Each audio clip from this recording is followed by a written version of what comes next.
Good morning, अस्सलाम वालेकुम। नया दिन मुबारक, एक नई सुबह। बहुत सारी खबरें हैं जो कि आपके साथ शेयर करनी है, बहुत सारी पुरानी खबरें जिन पे जो डेवलपमेंट हुई है वो आपके सामने रखनी है। मैं हूं महक असलम और मैं हूं सैयद फैसल करीम। आज सुबह सुबह ही एक बड़ा ही अफसोसनाक वाक़या पेश आया है। बलूचिस्तान में ज़लज़ला आया है, बलूचिस्तान लरज़ उठा है। क्वेटा, हरनाई, ज़ियारत, सिब्बी, दुक्की और पेशीन समेत कई इलाकों में ज़लज़ले के शदीद झटके महसूस किए गए हैं। हरनाई और शारग में कई मकानात गिर गए। सरकारी इमारतों को भी नुकसान पहुंचा। अब तक 20 अफराद जाँ बहक हुए हैं, 300 से ज़ायद ज़ख्मी हुए हैं। और जो तशवीशनाक बात है वो ये कि जो शिद्दत इसकी रिकॉर्ड की गई है वो 5.9% रिकॉर्ड की गई है, ज़्यादा है ये। और जो गहराई है वो ज़्यादा तशवीशनाक है, सिर्फ 15 किलोमीटर की गहराई थी। इसी वजह से इतनी ज़्यादा तबाही मची। मरकज़ इसका हरनाई था। और ज़लज़ला जो है वो गुज़श्ता रात को 3:02 पर महसूस किया गया। शहरी खौफज़दा होकर अपने घरों से बाहर निकले। कई अफराद मलबे तले दबकर ज़ख्मी हुए हैं। तिब्बी इमदाद के लिए कई ज़ख्मियों को कोयटा के अस्पतालों में मुंतकिल भी किया जा रहा है। लेविस की टीमें इमदादी सरगर्मियों में मसरूफ़ अमल है। हरनाई में बिजली की फराहमी को मुअत्तल कर दिया गया है, चूंकि ये पहाड़ी इलाका है जिसके बायस काम में मुश्किलात का सामना भी है। कोयटा, ज़ियारत और पशीन से पीडीएम की रेस्क्यू टीमें हरनाई पहुंचना शुरू हो गई हैं, जबकि वजीर दाखिला बलूचिस्तान जो हैं वो ये कह रहे हैं कि दीगर शहरों में भी नुकसानात की इत्तलात है। लोगों को हम इस तरह के हालात में तनहा नहीं छोड़ेंगे। प्रोग्राम में हम आगे चलकर ज़लज़ले की तबाहकारियों पर मजीद बात करेंगे, वहाँ की सिचुएशन क्या है हम यकीनन आप तक पहुँचाएंगे। अभी तक की जो डेवलपमेंट थी वो हमने आपके सामने रखी है।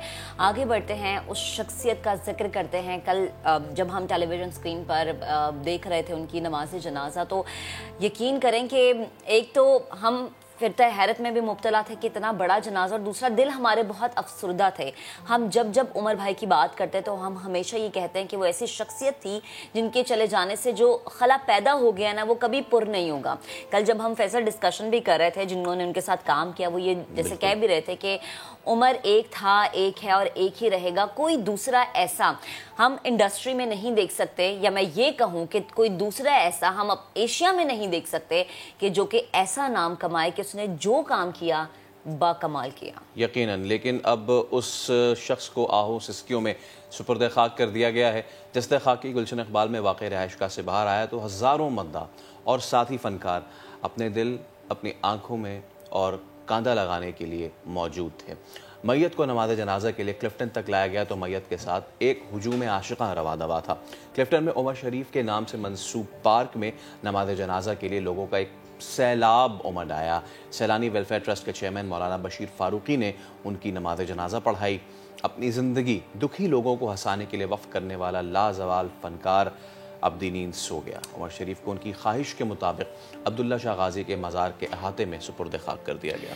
अब ज़रा आगे बढ़ते हैं और बात करते हैं नवाज शरीफ की। नवाज शरीफ के हमने आपको बताया था कि नवाज शरीफ साहब को वैक्सीनेशन लग गई और वो 3 दफ़ा वैक्सीनेशन भी लग गई और पाक बैक लग गई। वो वहाँ है और लगी यहाँ है और लगी यहाँ है और यहाँ पर रजिस्टर। ये तो नाहली, खैर इस पे तो काम हो रहा है। पता चलाया जा रहा है कि गैर जिम्मेदारी का मुजाहरा क्यों किया गया, कुछ लोगों को गिरफ्तार भी किया गया है, मुअत्तल भी किया गया है।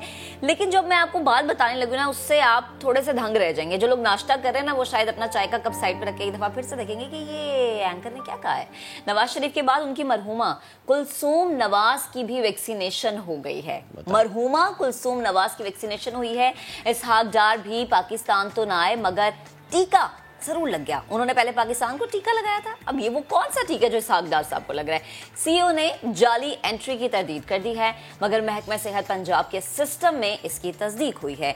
अब ये सिस्टम जो है, ये सिस्टम चलाने वाले नाअहली क्यों दिखा रहे हैं, इसका जवाब तो उन्हें देना पड़ेगा। सेक्रेटरी हेल्थ ने नोटिस ले लिया और अब जवाब तलब कर लिया। और आगे बढ़ते हैं, नेशनल T20 की बात करेंगे। सदर्न पंजाब ने नॉर्दर्न को 4 विकेटों से हराया। 212 रन का हदफ, एक गेंद पहले अबूर कर लिया। आगा सलमान ने 40 गेंदों पर 68 रन की इनिंग्स खेली और सेंट्रल पंजाब ने सिंध को 8 विकेटों से दूसरी जाने भराया। हुसैन तलत ने 68 और शुएब मलिक ने 40 रन स्कोर किए। नेशनल T20 पर भी लेकिन कोरोना ने हमला कर दिया। बलूचिस्तान के 4 खिलाड़ियों के टेस्ट मस्बत आने के बाद उन्हें आइसोलेट कर दिया गया है। तो ये सब हम बात करेंगे। अब वापस दोबारा बलूचिस्तान का जिक्र कर लें। वहाँ पे सुबह सुबह ही खौफनाक ज़लज़ला आया है और शिद्दत इसकी 5.9 बताई जा रही है, जबकि गहराई ये आपको बताएं कि जलजले की शिद्दत खाक जितनी हो, अगर वो बहुत ज़्यादा गहराई में आया है तो इतना अफेक्ट नहीं होगा, लेकिन इसकी गहराई महज 15 किलोमीटर थी। इसलिए हमने देखा कि खाक कोयटा हो, हरनाई, ज़ारत हो या सिब्बी, पशीन, कई इलाकों में जलजले के शदीद झटके महसूस किए गए हैं और कई मकानात गिरे हैं, इमारतों को भी नुकसान पहुंचा है। 20 लोग जो हैं अब तक वो इस दारे फानी से कूच कर गए हैं और मुतादिद ज़ख्मी हैं जिन्हें अस्पतालों में मुंतकिल किया जा रहा है। रेस्क्यू का अमल यहाँ पर शुरू हो गया है। वज़ीर दाखिला बलोचिस्तान ये कहते हैं कि हम लोगों को तनहा नहीं छोड़ेंगे और जहाँ जहाँ पर तबाही आई है वहाँ वहाँ खुद जाकर विज़िट कर कर नुकसान का तखमीना लगाया जाएगा। जब हम बात करते हैं ऐसी आफतों की तो आप यकीन करें कि हमारे जो जवान भाई हैं, जो हमारे अहलकार हैं जवान, वो हमें पहली सफ़ में मौजूद नज़र आते हैं। लेविस के अहलकार भी यहाँ पर पहुँच चुके हैं। लोगों को रेस्क्यू किया जा रहा है और कोशिश ये की जा रही है कि जितना हो सके ना लोगों को बचाया जाए, क्योंकि ये एक बड़ा मुश्किल मरहला होता है जब पहाड़ी इलाकों में ऐसी कोई सिचुएशन पैदा होती है, क्योंकि रेस्क्यू के अमल में बड़ी मुश्किलात पैदा होती है। इससे मुतालिक जैसे जैसे अपडेट आएंगी हम आपके सामने रखेंगे। ज़रा बात करते हैं उन मसाइल की जिन्होंने अवाम को परेशान किया। यूँ तो पूरे मुल्क में, इवन मुल्क के मुख्तलिफ हिस्सों में मुख्तलिफ मसाइल हैं जो कि अवाम को हमेशा परेशान किए रखते हैं, लेकिन मईशत के हवाले से जब हम बात करते हैं तो कराची, जिसको मईशत का हब कहा जाता है मईशत का, और वहाँ पर मसाइल जो है उनका अंबार लगा हुआ है। मैं ये कहूँगी कि फिर ये मसाइल का हब बन गया ना। यही वजह है कि हम वक्तन फवक्तन ना सिर्फ उन मसाइल की निशानदही करते हैं बल्कि उनके हल के लिए भी हम कोशिशें करते हैं कि शायद हमारी छोटी सी कोशिश से, हमारे इस प्लेटफॉर्म से, हमारे इस चैनल के थ्रू अवाम की मुश्किलात हल हो जाएं। इन्हीं मसाइल के हल के लिए कोशा शहर की नुमाइंदा जमात MQM पाकिस्तान के वफ़द की वज़ीर आज़म इमरान खान से हुई है मुलाकात, जिसमें कराची तरक्याती पैकेज, मरदमशुमारी, बल्दियाती इंतखाबात और सियासी सूरत हाल पर तबादला ख्याल किया गया है। वज़ीर आज़म ने क्या यकीन दहानी कराई है और कराची वालों के लिए क्या कोई बड़ी खुशखबरी आने वाली है, इसी पर बात करने के लिए हमें ज्वाइन किया वफाकी वज़ीर और रहनुमा MQM अमीनुल हक साहब ने। अमीन भाई अस्सलाम वालेकुम, गुड मॉर्निंग। सबसे पहले बहुत शुक्रिया वक्त देने के लिए। सबसे पहले तो यही बताइएगा कि कल वज़ीर आज़म से मुलाकात हुई, क्या क्या बातचीत हुई? देखिए, वज़ीर आज़म से हमारी जब भी मुलाकात होती है तो हमारा 2-3 बड़ा इंपॉर्टेंट इशू होता है। इंपॉर्टेंट क्या होता है कि हम कभी वज़ीर मुशीर गवर्नरशिप की बात नहीं करते, बल्कि हमारा टारगेट होता है, हमारा 1 लाइन एजेंडा होता है, वो होता है कि कराची डेवलपमेंट पैकेज, कि कराची के डेवलपमेंट के लिए तरक्याती कामों को कैसे बेहतर से बेहतर किया जाए। सबसे पहले तो हमने वज़ीर आज़म का शुक्रिया अदा किया कि सेंसस के हवाले से जो MOU बिटवीन PTI और MQM के दरमियान जो साइन हुआ था, उसके ऊपर फाइनली जो है कैबिनेट ने अप्रूवल दे दिया और उस पर अमल दरामद शुरू हो रहा। वो मैं आपको आगे चल के बताऊंगा।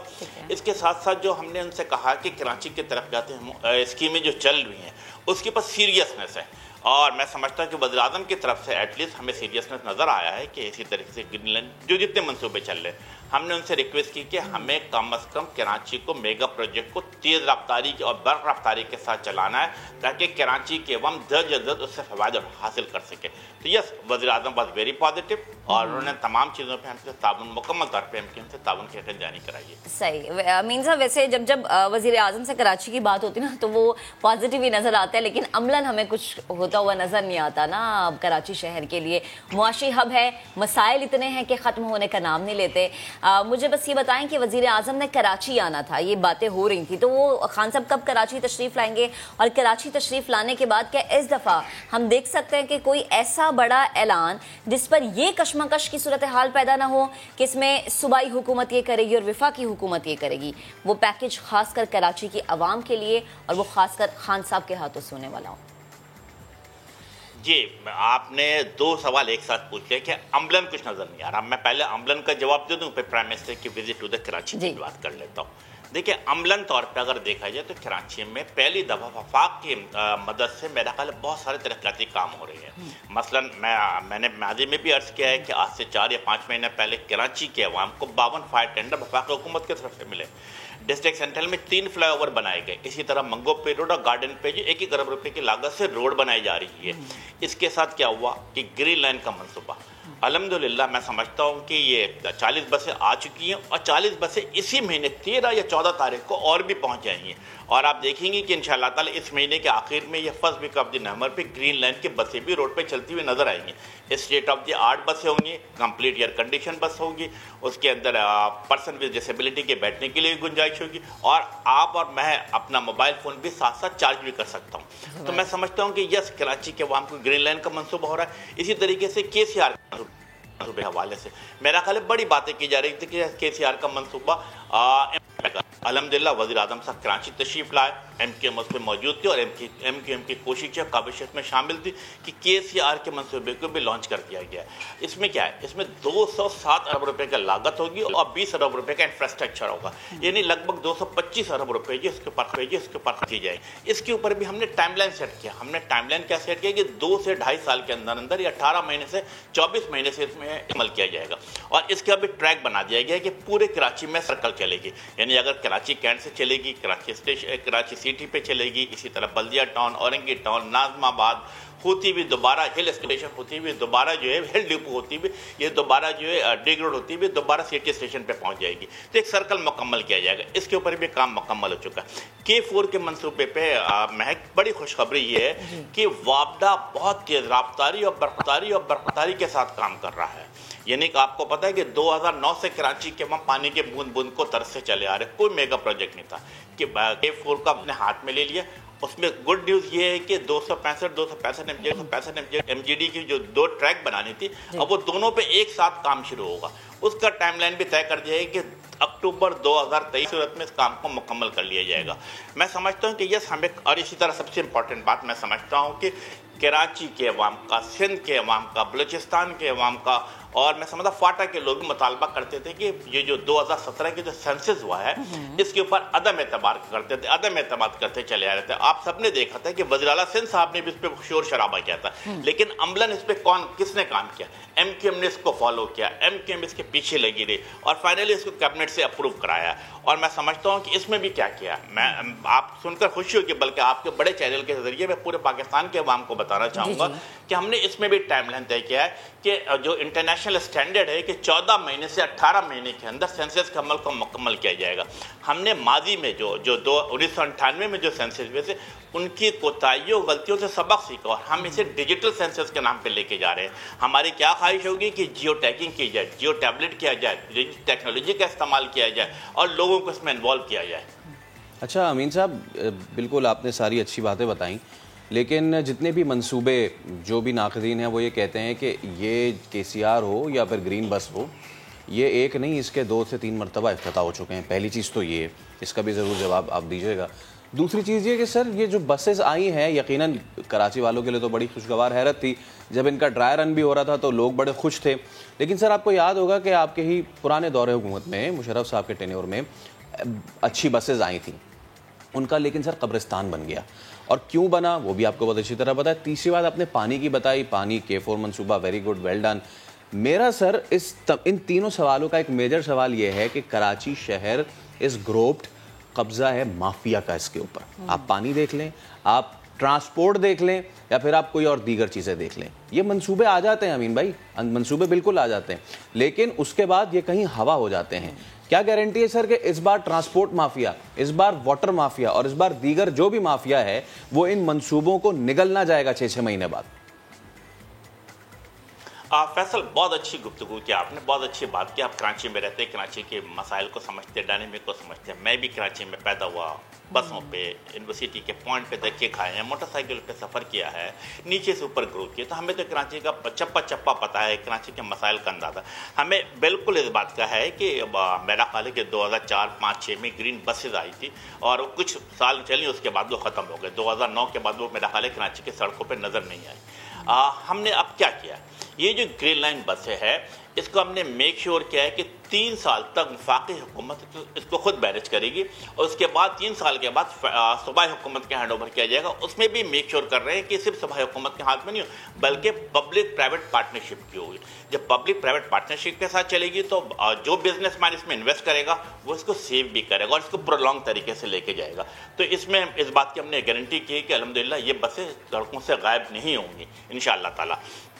इसी तरीके से मेरा ख्याल है कि आपने जो बात की कि लैंड माफिया, यस, मैं समझता हूँ कि कराची में जिस अंदाज से आबादी बढ़ती चली जा रही है, कराची एक बड़ा शहर है, कराची अपने सीने में तमाम लोगों को समोता है, और मैं समझता हूँ कि किसी भी सूबे से जो लोग आते हैं हम उन्हें वेलकम करते हैं, लेकिन साथ साथ हम ये बात की निशानदेही भी करते चले आते हैं कि अगर KPK से लोग आते हैं, पंजाब से लोग आते हैं, तो होना क्या चाहिए था कि उन सूबों की जो सूबाई हुकूमत है उनको भी कराची का ख्याल रखना चाहिए। इसी तरीके से अगर हम देखते हैं कि KPT के हवाले से, तो ये जो ट्रॉलर जा रहा होता है, ये शहर के अंदर से जा रहा होता है, मेरा पानी इस्तेमाल करता है, मेरा रोड इस्तेमाल करता है, मेरा इंफ्रास्ट्रक्चर इस्तेमाल करता है, लेकिन बदले में हमें कुछ मिलता। तो हम बार बार इस बात की निशानदेही करते चले आ रहे हैं कि जो मुख्तलिफ जो टैक्सेस हैं उसके हवाले से बल्दिया उज़्मा कराची को मजबूत किया जाए, बल्दिया को मजबूत की जाए। फैसल, आप इस बात के गवाह हो कि जब तक हमारा मेयर था कोई इस बात को, बल्कि उसका उल्टा रिकॉर्ड लगाया करता था, लेकिन जब मोमेंट मेरा ख्याल है कि ये जो हमारा मेयरशिप खत्म होती है, तो शायद वो पाकिस्तान मुस्लिम लीग हो, PTI हो, PSP हो या जमात इस्लामी हो, सबका एक ही मुतालबा है कि मेयर के इख्तियारात बढ़ाए जाए। जब आप ये देखेंगे कि फाइनेंशियल, एडमिनिस्ट्रेटिव, पॉलिटिकल पावर उस मेयर के हाथ में होगा, तो इस शहर की सूरत हाल बेहतर होगी। और यस, आपकी बात बिल्कुल दुरुस्त है कि कब्जा माफिया से भी जो लैंड माफिया है उनको रोका जाएगा, इसी तरीके से जो ट्रांसपोर्ट का सिस्टम था बर्बाद है उनको भी बेहतर किया जा सकता है, सीवरेज के सिस्टम को बेहतर किया जा सकता है, लेकिन उसके लिए बहुत ज़रूरी है कि जो लोकल गवर्नमेंट एक्ट में तब्दीली लाकर इस शहर के करता धरता जो लोग हैं उनके हाथ मजबूत किए जाए। अच्छा अमीन भाई, एक और चीज़ कहा जाता था कि ये उरुसुल बलाद जो है पढ़े लिखों का शहर है, लेकिन आन की आन में अगर आज आप स्टैटिस्टिक्स निकाल के देखें तो तालीम के हवाले से, और इसको कहने में हमें कोई शर्म या आर महसूस नहीं होनी चाहिए, तालीम के हवाले से दीगर सूबों में सिंध और कराची बहुत पीछे जा चुके हैं, बहुत पीछे रह चुके हैं। आज शहर कराची के बच्चे, खा वो कोई ज़ुबान भी बोलते हों, अगर वो शहर कराची और सूबा सिंध के बच्चे हैं तो वो बाइक राइडर्स बन गए हैं, वो खाना डिलीवर कर रहे हैं, लेकिन उनके पास तालीम नहीं है। उनका अपना भी रुझान ख़त्म हुआ, BCom तक नहीं कर रहे सर, अमीन भाई BCom तक नहीं कर रहे हैं। तो वज़ीर आज़म से जब आपकी बात होती है तो एजुकेशन के हवाले से, ऑल्दो कि वो प्रोविंशियल सब्जेक्ट है, लेकिन एजुकेशन के हवाले से, यूनिवर्सिटीज़ मज़ीद यहाँ बनाने के हवाले से, खुद आपने कहा कि दीगर सूबों से इतना बड़ा इन्फ्लक्स है यहाँ पे, कराची यूनिवर्सिटी जाके देख लें, कितने दीगर जो है वो कौमियत के और कितने दीगर सूबों के हमारे बहन भाई वहाँ पढ़ रहे हैं। तो उसी हिसाब से हमें अपने जो वॉल्यूम ऑफ यूनिवर्सिटीज़ है और कॉलेजेस है वो भी हमें बढ़ाना चाहिए। इस हवाले से सर कोई बात होती है? देखिए, आप यू राइट कि तालीम जो है सूबाई मामला है, लेकिन हमें इस बात का अंदाज़ा है कि पूरे पाकिस्तान और बिलखुसूस सूबे सिंध के अंदर जो है वो जो जैसे कहते हैं नकल माफिया बिल्कुल उनकी तालीम को तबाह बर्बाद कर रही है।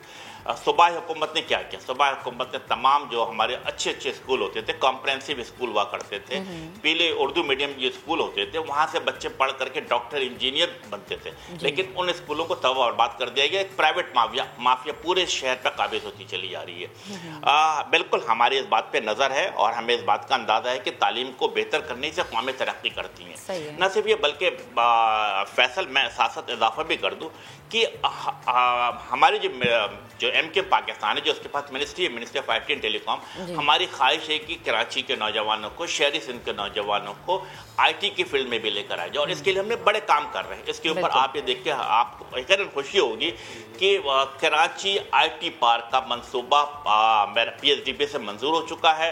इंशाअल्लाह ताला ऐसे कंसल्टेंट हायरिंग के प्रोसेस में आ गए। 31 अरब रुपए का, मैं रिपीट करता हूँ, 31 अरब रुपए का मंसूबा इंशाअल्लाह ताला शाहरा फैसल पे आपको कोशिश होगी कि इसी माली साल में उसका सागे बुनियाद रख दिया जाए। इसी तरीके से नेशनल इंक्यूबेशन सेंटर है। मेरी ख्वाहिश है कि कराची के नौजवानों को जो मुख्तलिफ तालीमी इदारों से निकलते हैं, जो उन्हें नौकरियाँ नहीं मिलती है, बेरोजगारी होती है, और आप सही कह रहे हैं कि फिर ये बच्चों को मैं देखता हूँ कि फूड पांडा पे नौकरी कर रहे होते हैं, तो इनको इस फील्ड में लाने के लिए भी नेशनल इंक्यूबेशन सेंटर ना सिर्फ कराची में बल्कि हैदराबाद में भी कायम किया जा रहा है, बल्कि पूरे पाकिस्तान में एक नेटवर्क बनाने की कोशिश कर रहे हैं। तो इस बात की पूरी उम्मीद है कि इंशाअल्लाह ताला तालीम के साथ साथ हम अपने नौजवानों को IT फील्ड में भी एक्सपर्ट करें, क्योंकि आगे का जो मुस्तकबिल नज़र आ रहा है, यकीनन मैं समझता हूँ कि IT से जो रिलेटेड चीज़ होगी वही तरक्की करेंगे, आगे की तरफ बढ़ेंगे। बिल्कुल अमीन साहब, और सफ़े अव्वल में खड़े होने के लिए ये हमारे लिए ज़रूरी भी है कि हम अपनी यंग जनरेशन को इस चीज़ से हम आगाही दें कि आपने पढ़ना है और अब ये पढ़ना है, क्योंकि जब हम बात करते हैं ना सब्जेक्ट्स की, तो अब हम वो पुराने वाले ट्रैक्स पे नहीं चल सकते। लास्ट में कमेंट देते हैं क्या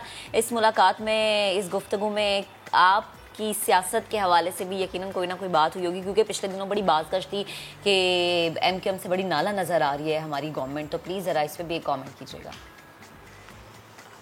देखिए, मेरा ख्याल है कि कुछ बातें जो MQM के डेलीगेशन और प्राइम मिनिस्टर साहब के साथ हुई है, जिसमें असद उमर भी थे, मेरा ख्याल है कुछ बातें सीक्रेट रहनी चाहिए। हमने अपनी शिकायत भी की है, आगे के फरमाइश भी की है और कोशिश की है कि डेवलपमेंट पैकेज के हवाले से हमने उनसे क्या कहा है कि हम किसी माजी की तरह जो एक इल्ज़ाम लगता था MQM पे कि ब्लैक मेलिंग करती है, हम किसी ब्लैक मेलिंग की पोजीशन में नहीं करेंगे, बल्कि हम हमेशा जब भी बात करेंगे तरक्याती पैकेज की बात करेंगे, अर्बन सिंध की बेहतरी के लिए बात करेंगे, अपने वोटर अपने सपोर्टर की बेहतरी के लिए बात करेंगे, जिससे अगर कराची तरक्की करता है तो पूरा मुल्क तरक्की करता है। तो हमारे मेरा ख्याल इस बात से बिल्कुल वज़ीर आज़म पाकिस्तान और जो उनके साथ असद उमर साहब थे एग्री किया है, MQM के पॉजिटिव पोस्टर को सराहा भी है। सही, ठीक। अमीनुल हक साहब बेहद शुक्रिया गुफ्तगू करने के लिए, और ये तमाम पहलू जो कि कल वज़ीर आज़म के सामने रखे गए होंगे जिनमें गुफ्तगू की होगी, वो सब आप फैसल कवर भी हो चुके होंगे। अभी एक ब्रेक लेते हैं, ब्रेक के बाद दोबारा हाजिर होंगे, हमारे साथ रहिएगा।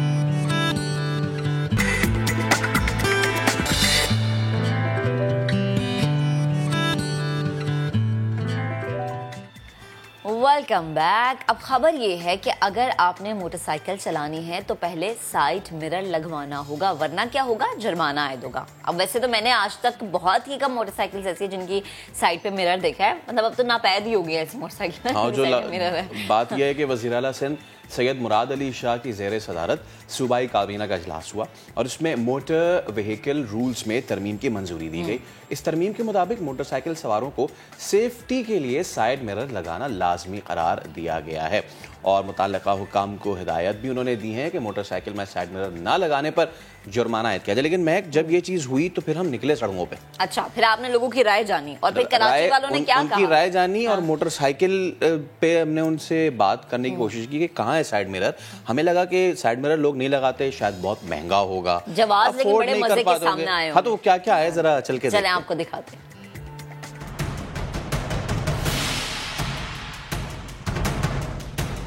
नई मोटरसाइकिल लेने का ख्वाब तो सबका होता है और कराची में इतने ही लाखों लोग रोज़ाना मोटरसाइकिल नहीं निकलवाते हैं, लेकिन जब वो ये मोटरसाइकिल निकलवाते हैं तो उसके साथ कुछ दीगर चीज़ें भी आती हैं।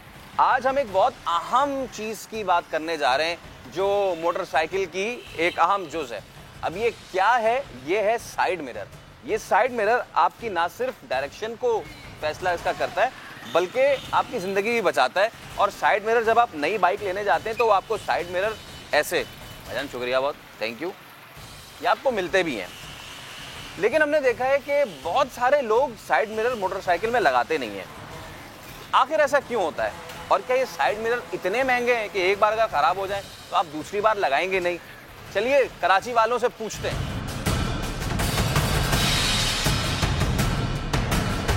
मोटरसाइकिल जो सस्ती सवारी है, हर गरीब मुतवसत तबके का आदमी जो है वो मोटरसाइकिल अफोर्ड कर लेता है, लेकिन सिक्योरिटी कितनी ज़्यादा ज़रूरी है। हमारे पास हेलमेट नहीं होते और अब साइड मिरर का होना कितना ज़रूरी है? बहुत ज़रूरी है।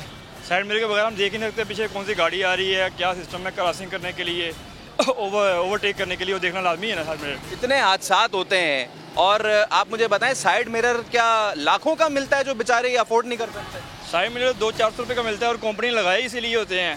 अगर इतनी ज़रूरत ना होती तो कंपनी ना लगाती। वो सिर्फ 200-400 का होता है? इतने का ही है। हाँ जी, तो ये सिर्फ 200-400 का है तो हमारे मोटरसाइकिल वाले भाई ये लगाते क्यों नहीं है? लगाते इसलिए लिए हैं कि उन्होंने कटिंग वगैरह करनी होती है तो फिर वो जो है ना वो मसला करते हैं, क्रॉसिंग करने के लिए स्पीड जब मारते हैं ना, ओवरटेक करते हैं, उसमें वो मसला करते हैं, इसलिए नहीं लगा, उतार देते हैं। आजकल साइड मिरर कितने के मिल जाते हैं? कभी लिए नहीं। साइड मिरर क्यों नहीं लगाते मोटरसाइकिल वाले हमारे भाई जो है? आपको लगता है कि सारी जिम्मेदारी साइड मिरर की है? अगर अल्लाह ना करे किसी के साथ हादसा होता है तो उसकी 10 वजूहात और भी हैं। गवर्नमेंट अपने रूल सारे पूरे कर रही है। गवर्नमेंट ने क्या सारे रोड बना दिए हैं, सारे सिग्नल सही कर दिए हैं, 10 तरीके के आपके पास कैमरे लगे हैं, उसमें लोगों की शक्ल तक तो नज़र आती नहीं है। अच्छा, एक बात मुझे बताएं, अभी कुछ दिनों पहले शाहरा फैसल पे लेन बनाई थी अलग मोटरसाइकिल वालों के लिए। रूल सही था, लेकिन आप उस लाइन को जब फॉलो करेंगे ना तो वो आगे से लाइन हो जाएगी ख़त्म। साइड मिरर से कोई जाती नफरत तो नहीं है ना? नहीं नहीं, ऐसा कोई इशू लगा लो, लगाना चाहिए। तो लोगों के ये उज़्र हैं, ये आपने देखे कि फ़लाँ चीज़ नहीं है तो हम बाइक जो है उस पर रूल्स फॉलो नहीं करेंगे। तो ऐसे ही कुछ लोगों को हम रोक के बात करने की कोशिश करते हैं। ये भाई यार, भाई साहब 1 मिनट, सॉरी मैंने आपको रोका, बुरा तो नहीं लगा आपको? नहीं, आप जल्दी में तो नहीं है? नहीं बिल्कुल। अगर आप जल्दी में नहीं है और बुरा भी नहीं लग रहा आपको, आप अच्छे आदमी हैं, तो फिर साइड मिरर क्यों नहीं लगाते? यार बिल्कुल साइड मिरर लगाने चाहिए और इससे सेफ्टी भी रहती है, क्योंकि पीछे आने वाला जो है वो दिख रहा होता है कि आपको कोई टच तो नहीं कर रहा पीछे से, या ओवरटेक करते हुए तो नहीं आ रहा। तो मोटरसाइकिल के साइड मिरर होना कितना ज़्यादा ज़रूरी है, और अगर ये ना हो तो ये कितना ज़्यादा नुकसानदेह है। सेक्शन ऑफिसर मेहताब अली साहब हमारे साथ मौजूद है। मेहताब भाई अस्सलाम वालेकुम। जी वालेकुम अस्सलाम, बिस्मिल्लाह। मेहताब भाई, हम देखते हैं कि मोटरसाइकिल वाले हजरात जो हैं ये जाते हैं, अभी हुकूमत ने इनके लिए लेन भी बनाई, लेकिन कुछ दिनों तक उसकी पाबंदी की, अब वो लेन की भी पाबंदी नहीं करते। साइड मिरर होना कितना ज़्यादा ज़रूरी है एक मोटरसाइकिल राइडर के लिए? देखें भाई, सबसे अहमियत जो है ना, सबसे बड़ी वो इस हेलमेट को है। अगर आप ये देख रहे हैं, फिर ये मेरी गाड़ी के मोटरसाइकिल के साइड मिरर लगे हुए हैं आपके सामने। इसमें ये होता है कि आपने हेलमेट पहना हुआ है, आप सेफ जा रहे हैं, लेकिन आपको राइट टर्निंग या लेफ्ट टर्निंग करनी है, यकीनन आपको इस साइड मिरर की ज़रूरत पड़ती है कि आपके पीछे कोई गाड़ी साइड पे आ तो नहीं रही है, कितनी स्पीड से आ रही है, आप इंडिकेट करेंगे और उसके बाद साइड मिरर को देखेंगे तो आप इजीली टर्न कर जाएंगे। किसी का हेलमेट नहीं है, साइड मिरर नहीं है, आप रोकते हैं, तो जब उनको कहते हैं कि भाई हेलमेट पहन लो, वो किस तरह का रिएक्शन देखते? हमारे ये भी तो है ना कि अब उनकी बेहतरी की बात करो, उल्टा दौड़ते हैं। रिएक्शन तो आपने भी देखा होगा, जैसे ही आप रोकेंगे तो उसने जा रहा है आर्गूमेंट करनी है कुछ ना कुछ, मैं जल्दी में था, ये था, वो था, हॉस्पिटल जा रहा था, बहुत सारे बहाने करता है। लेकिन हमारा काम है, हम इंशाल्लाह करते जा रहे हैं, उनको चालान भी देते हैं और साथ में अवेयरनेस भी हो जाती है। मेहताब भाई बहुत शुक्रिया आपका। तो साइड मिरर होना बहुत ज़्यादा ज़रूरी है। ये मिलता कितने का है ये साइड मिरर? क्या बहुत महंगा है जो मोटरसाइकिल वाले अफोर्ड नहीं कर सकते? आपको लिए चलते एक मार्केट और बताते हैं। एक दुकान पे हम आए, पूछते हैं कि साइड मिरर कितने का मिलता है। अंकल अस्सलाम वालेकुम। वालेकुम अस्सलाम बेटा। क्या हाल है, कैसे? ठीक ठाक है? खैरियत, आप सुनाएं सर। अल्लाह का करम। अंकल 5000 वाला साइड मिरर दिखाइए। 5000 वाला तो साइड मिरर नहीं है। 5000 वाला कोई भी नहीं है? तो फिर शायद इससे महंगा होगा कोई 10-20 हज़ार का। नहीं, इससे कम वाले होते हैं। ऐसा कोई भी नहीं है? कोई भी नहीं। सबसे महंगा वाला साइड मिरर कौन सा वाला होता है? सर मेरे पास जो है वो तकरीबन 350 रुपए का एक। 350 रुपए का? जरा दिखाएं जरा। ये पड़े हैं एटलस सुंडा वाले करके हम बेचते हैं, 350 रुपए का पेयर है, एटलस सुंडा के नाम से बिकते हैं। अच्छा, अंकल ये अगर ये 350 का है, इससे जाहिर सी बात है क्वालिटी भी अच्छी होगी। क्वालिटी भी अच्छी होगी। इससे थोड़ी हल्की होगी तो 200, 150, हाँ बिल्कुल बिल्कुल। और पीछे लगाने के भी कोई 40-50 रुपए बिल्कुल, मैकेनिक भी लेता है, बिल्कुल 40-50 रुपए। टोटल इसकी मरे से मरा भी 500 रुपए भी अगर महंगे से महंगा लगाए बंदा एक टाइम का, जी तो कराची वाले लगाते क्यों नहीं? हम तो समझ रहे थे कि कोई इतना महंगा है इसलिए नहीं लगा। कराची में क्या मसला है ना कि गाड़ियां ज़्यादा हैं, पार्किंग का मसला है, टूटते रहते हैं। मेन चीज़ ये है जो मैंने महसूस किया है, क्योंकि बेताशा रश है। ये तो हो गए 350 के, इससे भी कोई हल्का वाला? जी हाँ, ये पेयर है 150 रुपए का हम चलाते हैं दुकान पर। ये सबसे सस्ता है? सबसे सस्ता है, इससे सस्ता कोई नहीं है। इससे सस्ता और क्या होगा यार? इससे सस्ता मतलब पैदल ही चल लो फिर। तो अंकल ये बताएं कि 150 से लेके 350 तक ये सिर्फ इतनी मामूली सी चीज़ है ये, और ये कितनी जानें बचा सकती है? सर जो बनाता है गाड़ी उसने ये डिज़ाइन करके रखे हुए हैं लगाने के लिए। ये हमारी गलती है कि हम नहीं लगाते, लगाने चाहिए। सेफ गार्ड हो गया, साइड ग्लासेस हो गया, ये इंसान को एक किस्म की तीसरी आंख है। ये पीछे देखना, साइडें देखना, हेलमेट पहना होता है दिखता नहीं, कौन गर्दन घुमा के देखेगा कि गाड़ी पीछे से आ रही नहीं है। तब तक तो गाड़ी आ भी जाएगी। शीशा लगा हुआ होगा, आप आराम से देख सकते हो, अपने आप को भी देख सकते हो, साइड भी देख सकते हो, दोनों ऑप्शन है इसमें। आप अपने आप को भी देख सकते हो साइड ग्लासेस में, ये भी फर्क होता है। चले, ये आपने अच्छी बात बताई, बहुत शुक्रिया अंकल। वेलकम बेटा, वेलकम। तो ये बहुत शुक्रिया, खाने के लिए हमें बोल रहे हैं। कराची के लोग देखें इतने मेहमान नवाज, इतने अच्छे हैं, और आप भी बहुत अच्छे हैं, यकीन माने आप दिखते भी बहुत अच्छा हैं। तो अगर आपको अच्छा दिखना है तो इसमें देख लिया करें और ये बाइक पे लगा लिया करें। आप इतने खूबसूरत हैं, रोज़ अपने आप को देखते हुए जाएं, रोज़ अपने आप को देखते हुए आएँ और साइड में जो है वो बाइकों को भी, गाड़ियों को भी उससे भी बचते बचाते आएँ। सेफ़ रहें, खुद भी सेफ़ रहें, दूसरों को भी सेफ़ रखें, क्योंकि घर में आपका कोई इंतज़ार कर रहा है भाई। आगे चलते हैं और ये तो हमने देख लिया कि कितनी इसकी कीमत है, इसकी लगाई की क्या कीमत होती है उसको भी ज़रा मालूम करते हैं। तो हम इस खोज में कराची की अकबर रोड पहुँचे हैं कि आखिर साइड मिरर लोग क्यों नहीं लगाते और साइड मिरर आखिर कितना महंगा है। हमारे साथ एक भाई मौजूद। अस्सलाम वालेकुम। वालेकुम सलाम। अच्छा, क्या नाम है? अकबर। अकबर भाई ये बताएं, अच्छा अकबर आपका नाम है, अकबर रोड पे भी है, वाह क्या बात है। अकबर भाई ये नई बाइक्स आप फ़रोख्त करते हैं ना, तो इसमें साइड मिरर लगा के देते हैं? जी हाँ, लगाते हैं, बहुत से नहीं लगाते हैं और ये लगाना ज़रूरी है। इससे लेफ्ट राइट नज़र आता है, बाइक वाला कार वाला पीछे नज़र आ जाता है, ये गाड़ी लेके आ रहा है स्पीड है, उसको पता लगता है कि गाड़ी कहीं में घुस ना जाऊँ, तो उससे सेफ्टी रहती है शीशों से। अच्छा, तो फिर क्या ये क्या बहुत महंगा मिलता है, क्या हज़ारों लाखों का मिलता है? लोग पता नहीं लगाना नहीं 500 रुपये का होता है, शौकिया नहीं लगाते हैं, बहुत से लगाते हैं, बहुत से नहीं लगाते हैं। अच्छा, एक भाई ने बोला कि अगर हम ये लगा लेंगे तो ट्रैफिक से निकलेंगे कैसे? नहीं, ये गलत है। स्टीयरिंग के हिसाब से शीशे बनते हैं, उसके लिए के साइज़ होता है, साइज़ से वो दाएँ बाएँ नज़र आता है। अब ये थोड़ी है इसका मजा, वो शीशे इतने लंबे थोड़ी है, ये कार के शीशे थोड़ी हैं बाहर निकले हुए, ये तो गाड़ी के हिसाब से बनाए जाते हैं। देखा कि भाई 200 से 500 तक का जो है वो साइड मिरर मिल जाता है। बाकी अगर आपको उसमें कराची की जगह में शशके लगाने हो तो और भी आप लगा सकते हैं। तो ये तो हो गई कीमत। अब लगाने के कितने पैसे लेते हैं साइड मिरर लगाने? 50 रुपये। 50 रुपये नहीं करो, 200 से 500, ये मतलब ज़्यादा मैंने 300 का साइड मिरर ख़रीदा, 50 रुपये, 350 रुपये लगे। 350। चाचा जब आप 50 रुपये जैसी मामूली रकम लेते हो, मिलता भी इतना सस्ता है, ये लोग क्यों नहीं लगाते भाई? खुद ही नहीं लगाते, भगाने की वजह से गाड़ी इधर उधर लगती है तो टूट जाते हैं, इस वजह से लोग लगाते नहीं है। नई गाड़ी भी मिलती है तो हाथ में लेके जाते हैं। अच्छा, नई गाड़ी में लगे हुए होते हैं, वो निकाल देते हैं? वो निकाल के हाथ में लेके जाते हैं। उसका क्या करते हैं? लगाते, पता नहीं क्या करते हैं, घर पे ले जाके रख देते हैं। ये चाचा कितना ज़रूरी है लगाना साइड? बहुत ज़रूरी है, पीछे वाला सब नज़र आता है, पीछे की साइड सारी। और सबसे ज़्यादा कहते भी हैं कि बाइक वाला जब रोड पे जा रहा हो, गलती बाइक वाले की हो या नहीं हो, लगनी उसको है। वो तो चलाता भी पायलट बने हुए ना आजकल, तो आप देखें रोड पे ऐसे गाड़ियाँ चलाते हैं, पायलट बने हुए, राइडर बने हुए, शीशे लगाते नहीं है, इंडिकेटर लगाते नहीं है। और इन पायलटों का जो घर में उनके बेचारे वालिदैन और माँ बाप बच्चे इंतज़ार कर, वो तो फिर रोते रहते हैं बैठे हुए, लेकिन उनको एहसास नहीं है, चलाने वाले को एहसास नहीं है।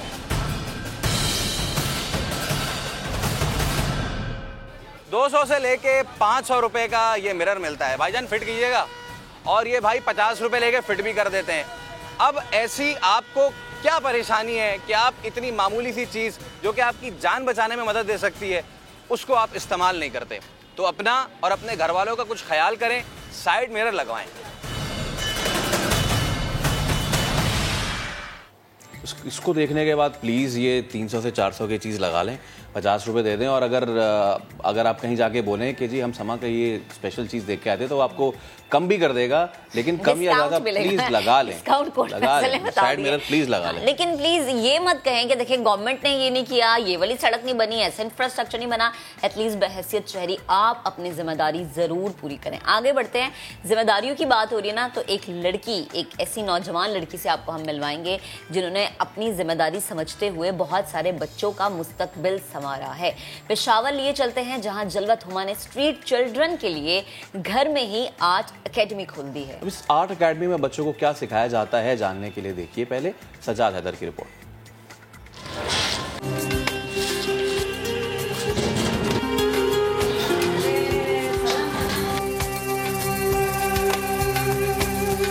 शुरू से मैं बहुत शौक रखती थी कि मैं एक बहुत बड़ी एकेडमी बनाऊं जहां मैं ब्रश के ताकत से लोगों को आगे लेके चलूं। तो स्पेशली वो बच्चे जो स्ट्रीट बच्चे हैं, मेरे पास कचरा उठाने वाले बच्चे, भीख मांगने वाले बच्चे और इस तरह के काफ़ी बच्चे हैं जो कि पढ़ाई से महरूम है।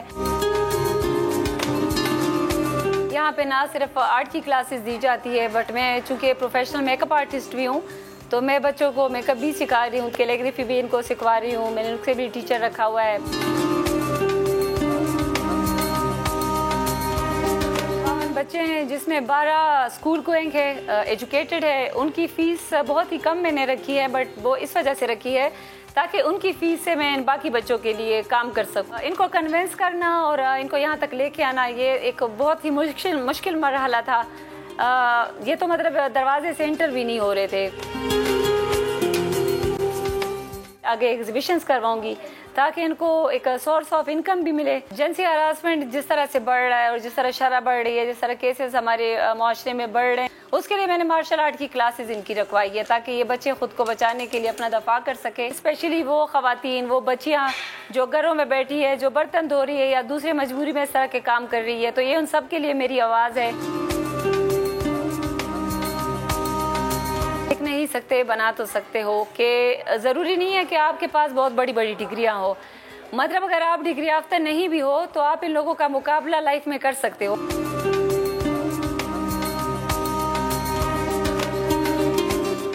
जी, तो अब आपको मिलवाते हैं एक ऐसे सब्जी वाले से जिसने अपने फील्ड से मुताल्लिक लोगों का इमेज ही बदल दिया है। वैसे तो जब हम मार्केट जाते हैं, सब्जियां खरीदते हैं, तो हमारे ये जहन में नहीं आता कि कोई सब्जी बेचने वाला पीएचडी होल्डर हो सकता है, पीएचडी स्कॉलर हो सकता है। पीएचडी जी, पीएचडी इंटर पास कोई यूनिवर्सिटी में जाने वाला भी नहीं सोचते, लेकिन पीएचडी स्कॉलर नहीं सोचा ना? नहीं, मैंने तो नहीं सोचा। ना, ये आपने देखा होगा। और ये लेकिन ये इन्होंने सोच लिया जिन्होंने पीएचडी भी कर ली, इसलिए आज हम मिलवाएंगे भी, मुलाकात भी करवाएंगे आपसे और जानेंगे इनसे, इनकी जुबानी के भाई इनका माइंड क्या था, किस माइंड के साथ वो यहाँ पर आए। कठिन मराहिल जिंदगी के उन्होंने देखे और बड़ी मुश्किल से उन्होंने अपनी तालीम हासिल की, लेकिन इसके बावजूद जो है उन्होंने फाइनेंस में पीएचडी की और वो तकलीफ जो कि उन्होंने झेली है, मैं चाहूंगी हम उनकी जुबानी जाने ताकि लोगों के लिए वो एक मिसाली किरदार तो बन चुके हैं, लोग उनसे सीखे भी। तो हमें ज्वाइन कर चुके हैं मोहम्मद अदनान खान।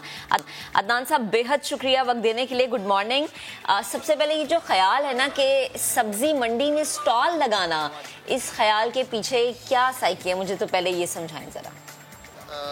सब्जी मंडी में स्टॉल लगाना तो ये असल में बेसिकली कुछ हाल ये है कि तकरीबन 2005 में जब वालिद साहब का इंतकाल हुआ तो घर में मैं सबसे बड़ा था, तो उसी वजह से ये एक मजबूरी थी, मजबूरी के तहत आना पड़ा, मजदूरी के शुरू की। तो उस टाइम से लेकर अभी तक अब मैं इसी सब्जी मंडी में काम कर रहा हूँ। लेकिन यह है कि उसके साथ साथ मैंने मुख्तलिफ काम किए यहाँ सब्ज़ी मंडी में रह के। मैंने रेडी भी चलाई है, ऑफिस बॉय भी रहा हूँ, होटल पे भी काम किया हुआ है, मैंने कबाड़ का भी काम किया हुआ है, मुख्तलिफ काम किए हुए। तो ये तालीम के साथ एक शौक़ था, मैंने तो एक घर की जिम्मेदारियाँ भी साथ साथ निभाता रहा और मैं अपनी तालीम भी कंटिन्यू रखी मैंने। अच्छा अदनान भाई, पीएचडी करना ऑब्वियसली आसान नहीं है, तो पढ़ाई के लिए पैसों के साथ साथ वक्त, आपका फोकस भी बड़ा दरकार होता है। तो जैसे कि आपने खुद भी बताया कि सब्जी बेचना मंडी में या फिर उससे पहले कबाड़ का काम करना या दीगर काम करना, ये सब आपने इकट्ठे कैसे मैनेज किया? एक तो एक बहुत मुश्किल काम था, क्योंकि अक्सर आपने देखे होंगे कि जिनके जो मतलब ये कि फाइनेंशियली बैकग्राउंड भी उसका इतना स्ट्रांग नहीं हो, बल्कि बहुत वीक हो, क्योंकि हम एक ऐसी फैमिली से ताल्लुक़ रखते हैं जहाँ पे एक जॉइंट फैमिली था। फिर उसके बाद जब वालिद साहब का इंतकाल हुआ तो मतलब माशी लिहाज से बहुत कमज़ोर थे, लेकिन ये था कि इन सब को शौक़ था, तो इसी वजह से बहुत मुश्किल था इन सब को मैनेज करना। लेकिन जब मैं भी जब भी मतलब ये कि 2005 से लेके अभी तक मैंने जो भी पढ़ा है मैंने इवनिंग शिफ्ट में पढ़ा है, क्योंकि हम जब रात को 2 बजे हम उठते हैं, तो रात को 2 बजे जब हम काम स्टार्ट करते हैं तो सुबह 11 बजे तक हम, फिर उसके बाद अपने जो स्कूल के जितने असाइनमेंट्स या कॉलेज के यूनिवर्सिटीज़ के जो भी असाइनमेंट है उसी को साथ साथ लेके जाते थे। एक मुश्किल काम है क्योंकि थकावट बहुत होती है यहाँ पे। अब पीएचडी में बहुत मुश्किल है क्योंकि ये एक रिसर्च डिग्री है और इसके साथ मतलब इनके रिसर्च के लिए एक एनवायरनमेंट होना चाहिए, और यहाँ पे एनवायरनमेंट आप खुद देख रहे हैं, आपके बैकग्राउंड में नज़र आ रहा होगा आपको। तो यहाँ पे एक पीएचडी में थोड़ा मुश्किल है, बल्कि थोड़ा नहीं बहुत मुश्किल है। बाकी शुक्र अल्हम्दुलिल्लाह साथ साथ चलता रहा अल्लाह ताला के फजल और करम से। सही। अच्छा, अब अदनान, आपने माशाल्लाह से पीएचडी की, बड़ी मेहनत की, वक्त भी, पैसा भी, और आपने हिम्मत भी नहीं हारी, लेकिन इसके बावजूद क्या वजह है कि आपने इस काम को नहीं छोड़ा और पीएचडी स्कॉलर बनने के बाद भी आप ये काम कर रहे हैं?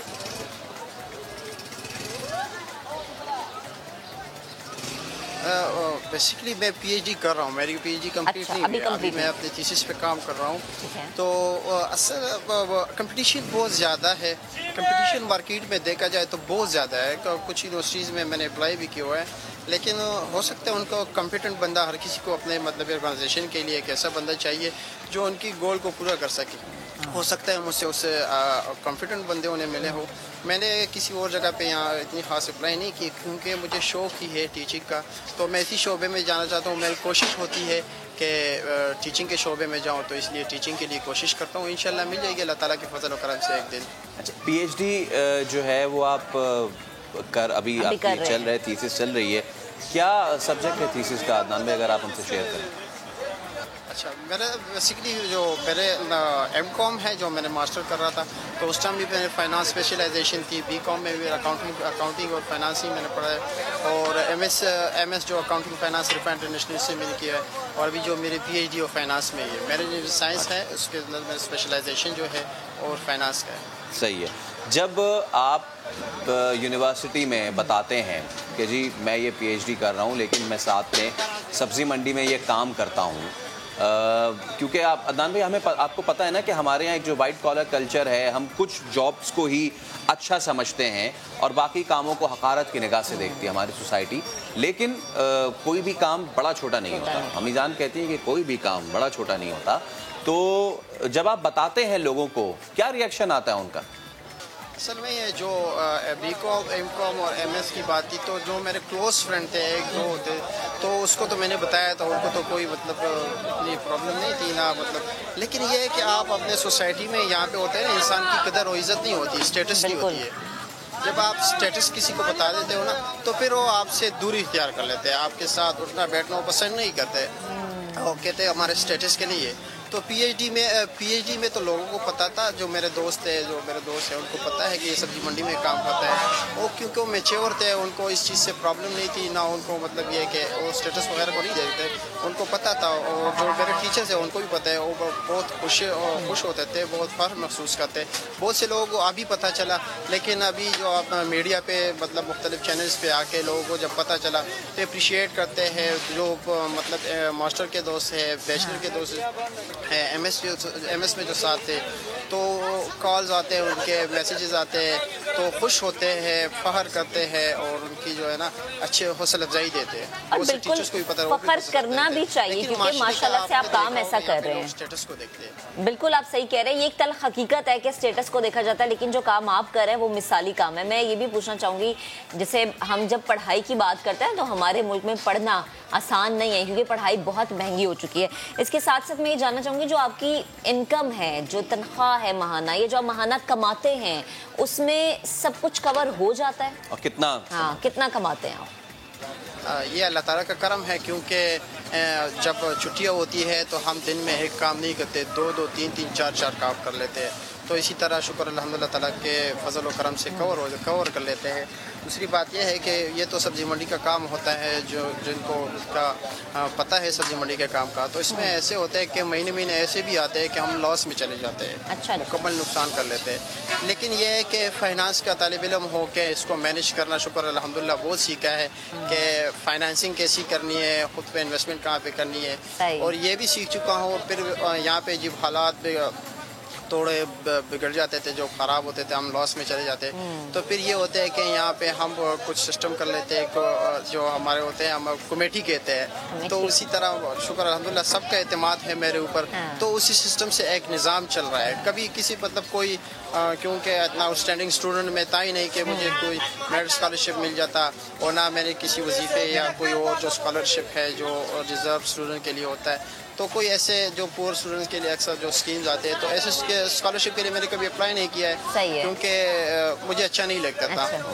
तो बस अल्लाह ताला का करम है, शुक्र अल्हम्दुलिल्लाह एक निज़ाम चल रहा है। ये जो आप कह रहे हैं ना कि फाइनेंस के आप स्टूडेंट हैं और चीज़ें मैनेज कर लेते हैं, शायद अल्लाह ताला ने डायरेक्शन ही इसीलिए दी है ताकि आपको मैनेजमेंट बड़ी अच्छी तरीके से आ जाए। अदनान, बेहद शुक्रिया, आप हमारे साथ गुफ्तगू कर रहे थे। बहुत सारे नौजवान जो ये समझते हैं कि एक वक्त में एक ही काम हम कर सकते हैं, पढ़ाई नहीं कर सकते या सिर्फ नौकरी कर सकते हैं, उनके लिए आप बहुत बड़ी मिसाल है। बेहद शुक्रिया, आप हमसे गुफ्तगू कर रहे थे।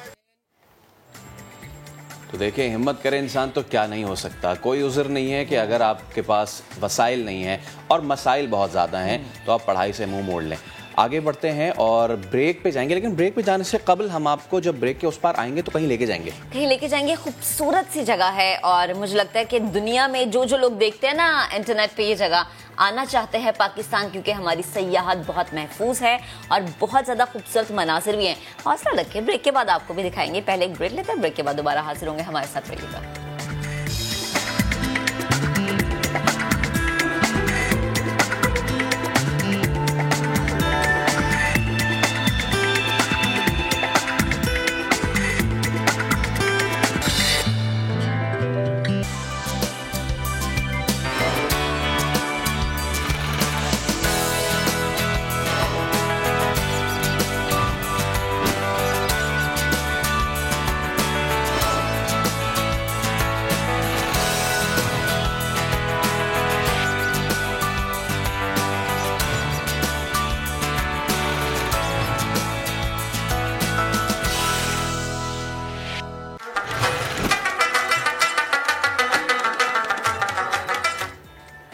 और अब आपको हम ये चलेंगे पाकिस्तान नहीं बल्कि दुनिया के बुलंद तरीन खेलों के मैदान में, जहां घोड़ों के कदमों की धमक से जमीन लरज उठती है, तालियों का शोर होता है, नारे होते हैं और घुड़सवारों की महारत देखने वाले जो हैं वो एक सहर में मुब्तला हो जाते हैं। लेकिन 2 साल से ये नहीं हो रहा है। क्यों? चित्राल में पोलो इवेंट जो हैं, जो शंदूर पोलो है, इसकी रानाइयों को कोरोना ने काफ़ी मांद कर दिया था ना। और फिर हमने ये देखा कि कोरोना की आमद से अब तक वहाँ कुछ हुआ, कुछ नहीं हुआ। क्या कुछ हुआ वो भी हम आपको दिखाएंगे। पोलो प्लेयर्स की ज़िंदगी और खेल जारी रखने की कोशिशें क्या थीं इस कोविड के माहौल में, फैसल करीम की ज़ुबानी जानते चलें।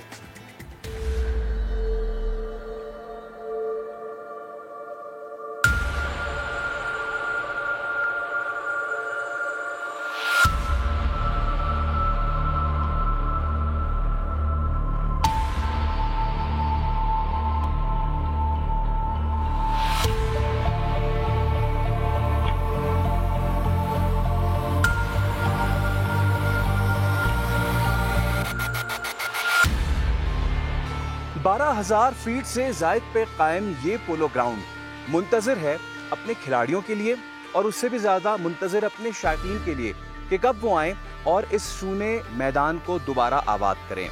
लेकिन ये जानना बहुत ज़रूरी है कि इन 2 सालों में किस तरीके से खिलाड़ियों ने अपने आप को रेडी रखा और अपने सबसे अहम हथियार यानी घोड़ों को भी इस खेल के लिए तैयार रखा। लिए चलते आपको।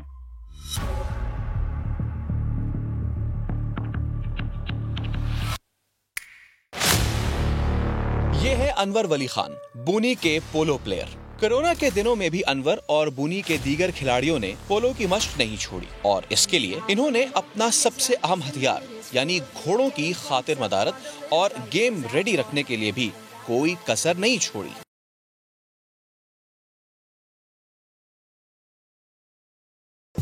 सुबह एक दफ़ा इनको लेके हॉर्स राइडिंग के लिए जाते, फिर उसकी वार्म अप कराते जो पोलो के लिए ज़रूरी होता है। इनको सर्कल में घुमाते लेफ़्ट राइट, फिर इनको तेज़ भगाना, जल्दी रुकना, ये चीज़ें इनको डेली सिखाते। सुबह ले जाते और फिर शाम के वक्त ले जाते। पोलो खेला किस तरह जाता है और क्या क्या कवानीन यहाँ लागू होते हैं ये भी जान लेते हैं।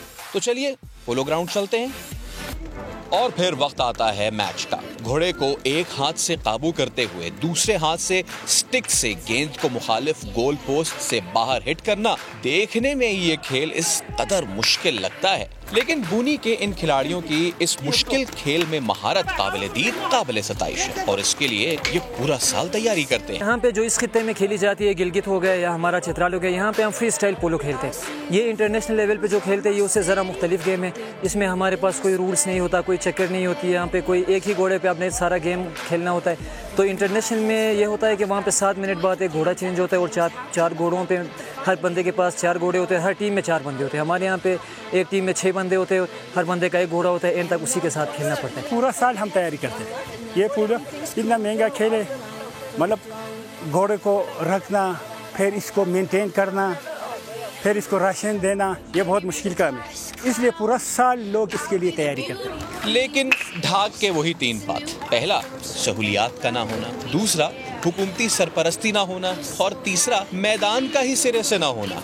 अभी ये पोलो ग्राउंड है, मतलब ये फुटबॉल ग्राउंड नहीं। अभी बच्चों के लिए ये फुटबॉल ग्राउंड है ही नहीं।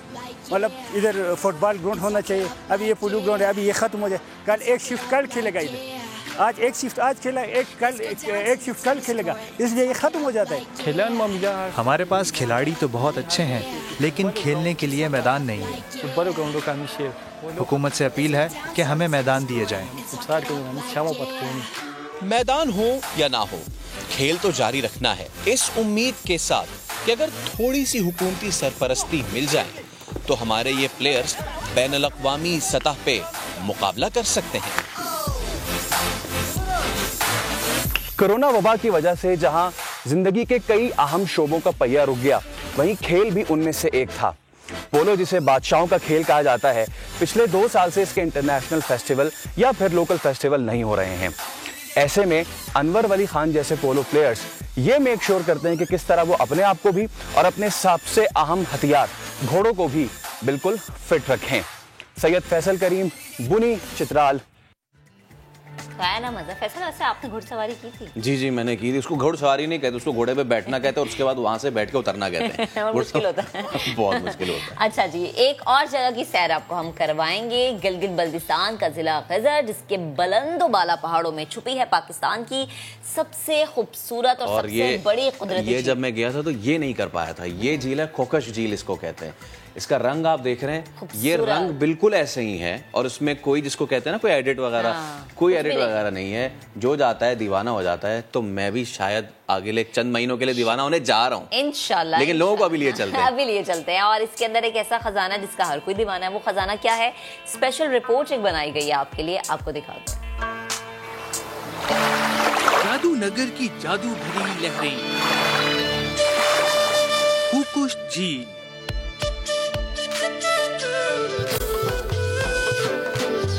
गिज़र की तिलिस्माती झील का हुस्न दीवाना बना दे। ज्यादातर सियाह ये समझते हैं कि अताबाद झील सबसे बड़ी कुदरती झील है, लेकिन ऐसा नहीं।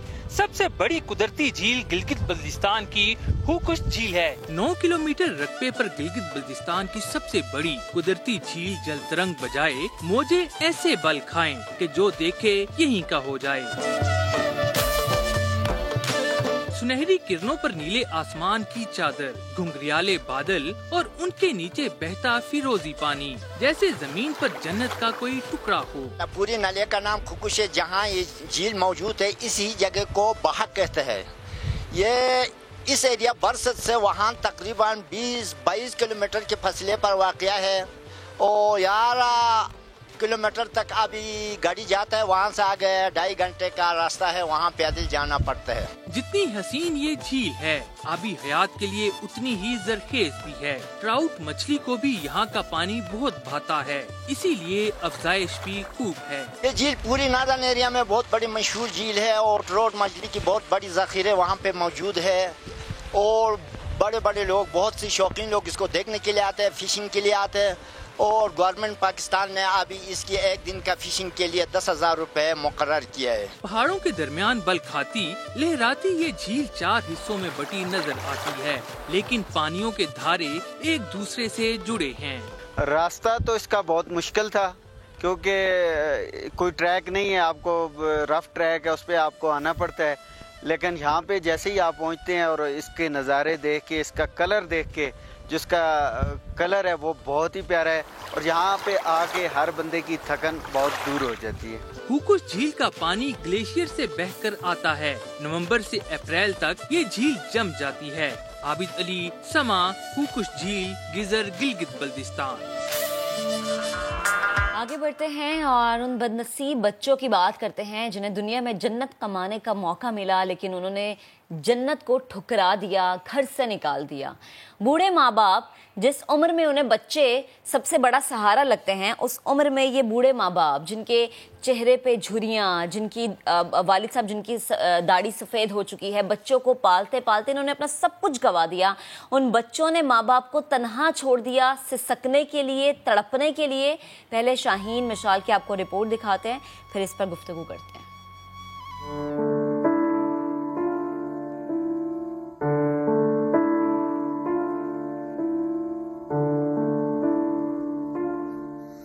बच्चियां ने वो कहने सन बुआ नहीं देखो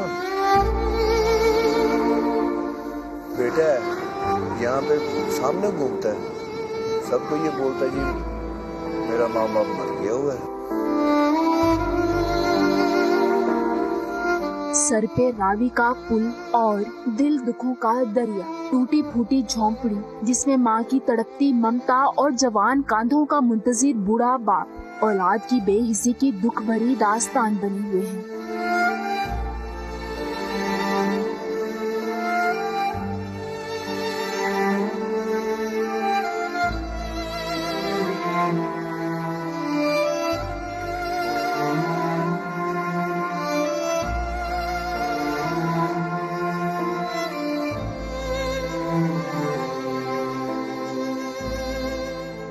सत्तर साला खिजर हयात की एक टांग बीमारी निकल गई। शुगर के मर्ज ने बूढ़ी जुबैदा को भी उठने बैठने से माजूर कर दिया। ऐसी हालत में 8 जवान बच्चों ने तो मुंह मोड़ लिया, लेकिन गुर्बत और बीमारी सगी औलाद से बढ़कर सगी निकली, जो आज भी इसी दहलीज से लगी बैठी है, जहां से संग दिल औलाद ने कभी झांक कर भी नहीं देखा। पैसे देंगे तो वो रखेंगे, पैसे नहीं देने तो हम लोगों को टाइम सिर खाना नहीं मिलना। हम लोग इसी जगह पे सही हैं। खिजर हयात ने अपनी सांसों को चलाने के लिए झोपड़ी को ही ढाबा बनाया हुआ है।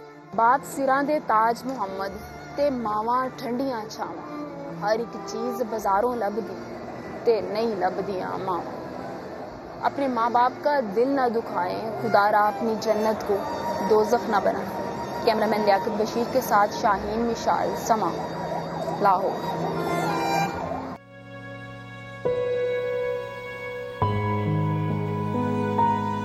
ये जो आग से आप आंसू बहता हुआ देख रहे हैं और ये जो तकलीफ इस शख्स के चेहरे पे आप देख रहे हैं, और वो जो माँ जो बराबर में बैठी हुई है, यकीन माने कि इस तकलीफ में और इन आंसुओं के साथ भी ये अपने बच्चों का शायद बुरा नहीं चाहते होंगे। हमारे साथ खिजर हयात साहब मौजूद है और उनकी अहलिया मौजूद हैं। शाहीन, सबसे पहले तो आपने ये रिपोर्ट किया है, और कितने ही ऐसे वालिदैन हैं जो अपने बच्चों को इतना सा से लेके फिर इतना बड़ा कर देते हैं। इतना सा भी नहीं सर, बिल्कुल, जब बच्चा माँ के पेट में होता है तब से वो माँ वो तकलीफ बर्दाश्त करती है। फिर जब वो दुनिया में आता है, वो बाप उसको गोद में अपने कांधों पे लिए बागों में टहलाता है। वो माँ फिर जब उसके लिए खाना बनाती है, जब वो कहता है कि गर्म है, तो पहले अपने मुंह में चम्मच डाल के ठंडा करके और फिर उसके मुंह में डालती है। फिर ज़माने की गर्म और सर्द से बचाते हुए वो बच्चों को बड़ा करते हैं, उनकी शादियां करते हैं, और इस उम्मीद के साथ कि अब हमारा सहारा ये बनेंगे। लेकिन क्या कहिए ऐसे लोगों को कि जो अपने वालिदैन का सहारा बनना तो दरकिनार, उनसे इस मौके पे कहते हैं कि अगर आप पैसे देंगे तो घर में रुकेंगे, वरना नहीं रुकेंगे। ऐ बदबख्तों, अगर छोड़ना ही था तो किसी ओल्ड होम में छोड़ आते, झुग्गी के नीचे छोड़ा है। शाहीन, इनसे बात कीजिए बाबा से, और सबसे पहले तो मेरी और महक की तरफ से उनकी औलाद की बिहाफ पे हम माजरत कर लेते हैं, हम उनके बिहाफ पे उनसे माफ़ी मांग लेते हैं। अंकल सलाम वालेकुम। हम क्योंकि मेरे वालिद नहीं हैं, और आज जब ज़माने की कोई गर्म और सर्द होती है तो यकीन माने पीछे पलट के जो भी वो शख्स बुराई करता है, वो मैं यही मेरे जहन में आता है कि काश मेरा बाप आज जिंदा होता। तो आप रो भी रहे हैं इस वक्त और आपके आंखों में आंसू भी हैं। कितने बच्चे हैं सर आपके? कब वो आपको यहाँ पे छोड़ा है, और क्या आप शेयर करना चाहेंगे हमारे साथ? बेटा 5 बेटी हैं, 3 बेटे हैं, 2 की शादी हुई है, 1 बगैर शादीशुदा है। वो यहीं पे दरिया पे घूमता रहता है। उसने आके कभी ये नहीं पूछा कि आप लोगों ने क्या खाया, क्या ला के दूँ, यहाँ आपने कुछ मंगवाना है, किसी चीज़ की ज़रूरत है। उसने आई थी। अच्छा, वो यहीं से सामने से घूमता रहता है? कभी भला करे, हमारे सामने यहीं पे दरिया के ऊपर ही घूमता है। फैसल की वही बेटा है जो कहता है, कोई उससे पूछता है कि यहाँ पर आपके माँ बाप रहते हैं तो आप उनका जाके ख्याल क्यों नहीं करते, कोई चीज़ क्यों नहीं मंगवा के देते, जब ये किसी और से दरखास्त कर रहे होते हैं, क्योंकि ये चल नहीं सकते, एक टांग से माजूर हैं शुगर की बीमारी की वजह से। तो जब ये उसी बेटे को लोग पूछते हैं कि आपके माँ बाप किधर है, तो वही बेटा कहता है कि वो मर चुके हैं। ये वही बेटा जो यहाँ पर घूमता रहता है। कितनी बदनसीब औलाद है कि जिसको दुनिया में जन्नत कमाने का, अपनी दुनिया अपनी आखिरत संवारने का मौका मिला, और वो बेटा अपने जिंदा माँ बाप को किस दिल के साथ वो ये, और किस तरह उसके मुंह से ये अल्फाज निकल जाते हैं। दिल कांपता नहीं है कि उसके मुंह से ये लफ्ज़ निकलते हुए उसका मुंह खाक नहीं हो जाता। शाहीन माँ जी साथ बैठी हैं आपके। माएँ सबकी एक जैसी होती हैं, सबकी सांझी होती हैं। प्लीज़ मैं चाहूँगी कि मैं इनसे बात कर सकूँ। माँ जी, ये किसी भी माँ के लिए ना बड़ी दर्दनाक बात होती है कि औलाद में बेटा है या बेटी है, वो अपने ज़िंदा माँ बाप को ये कह रहा है या वो ये कह रही है। माँ तो वो है जिसके कोख में जब बच्चा होता है ना, वो तब से उसके मुस्तकबिल के बारे में सोचती है। माएँ तो इस तरह की औलादों को भी बद्दुआएं नहीं देती हैं। तो जब बेटा या बेटी आपके साथ ये रवैया करके गए, तो मैं चाहूँगी कि आप अपनी ज़ुबानी मुझे वो बताएं कि दिल यकीनन खून के आंसू तो रोता होगा, लेकिन ज़ुबान से कोई शिकवा नहीं होता होगा उस बेटे या बेटी के लिए। माँ जी, बच्चों की याद आती है, बच्चों की दिल करता है, दिल तो ਤੁਹਾਡਾ करता है ना कि बच्चे इत्थे आन, तुहानू मिलन आन, ते की कहोगे तुसी? मैं उन्होंने बेटा की कहना, मिल सकते ने आके, नहीं मिली तो मेरी मर्जी है, मिलने तो मेरी मर्जी है, मैं कुछ नहीं कह सकती। ਤੁਹਾਡਾ ਕੀ ਦਿਲ ਕਰਦਾ ਹੈ? ਆਪਣੇ ਬੱਚਿਆਂ ਦੇ ਨਾਲ ਰਹਿਣ ਨੂੰ ਦਿਲ ਕਰਦਾ ਹੈ? मैं उन्होंने नाल बेटा रह नहीं सकती उन्होंने नाल। क्यों? बच्चे ने छोटे ने, मैनू आंदा पेशाब, बच्चे च निक्के निक्के कहन बो आंदी है, कदे शैम्पू सुट कदे वो सुट, वो मेरे पुत्र दिमाग नू चढ़दा। ये अगर कैमरामैन आपको दिखा सकें तो ये इस माँ के हाथ देखिएगा कि मतलब यहाँ पर ये आलम है, या ये झुग्गी में रहने का ये आलम है कि कोई कभी ये नहीं कि ये टाइम होता है कि आप अपने माँ बाप को संभालें, वो वॉशरूम तक नहीं जा सकती हैं, उनके नाखून देखें, कभी कोई काटने नहीं आया, कभी कपड़े बदलने कोई नहीं आया, कभी ये नहीं हुआ कि वो मतलब यहाँ पर वॉशरूम नहीं जा पाती तो पैम्पर लगाया जाता उनको। तो यहाँ पर इस वजह से नहीं आया जाता कि यहाँ पर बदबू आती है और ये वहाँ पर जा नहीं सकती। ये जो आपने बात की कि ये इन्होंने कहा कि मैं अपने बच्चों के साथ नहीं रहना चाहती, बच्चों को इनके पास से बू आती है, ये कहना चाहिए। ये जो आपने इनके हाथों में झुर्रियाँ दिखाई हैं, बदनसीब है वो लोग कि जिस माँ के हाथ में जितनी झुर्रियाँ होंगी, वो झुर्रियों भरा हाथ जब बुलंद होता है तो वो आप जितनी झुर्रियाँ हैं उतनी हजार दुआएं आपके लिए, उतनी हजार नेकियां आपके लिए वो मांग रही है। लेकिन आपने वो हाथ के जिसने अपनी जवानी को कुर्बान किया आपकी गलाजत को धोने के लिए, और आज आपको उस माँ से बू आ रही है तो आप इसको यहाँ छोड़ के चले गए हैं। और ख़ास तौर पे माँ तो महक बद्दुआ दे भी तो नहीं लगती है, ऐसी चीज़ है।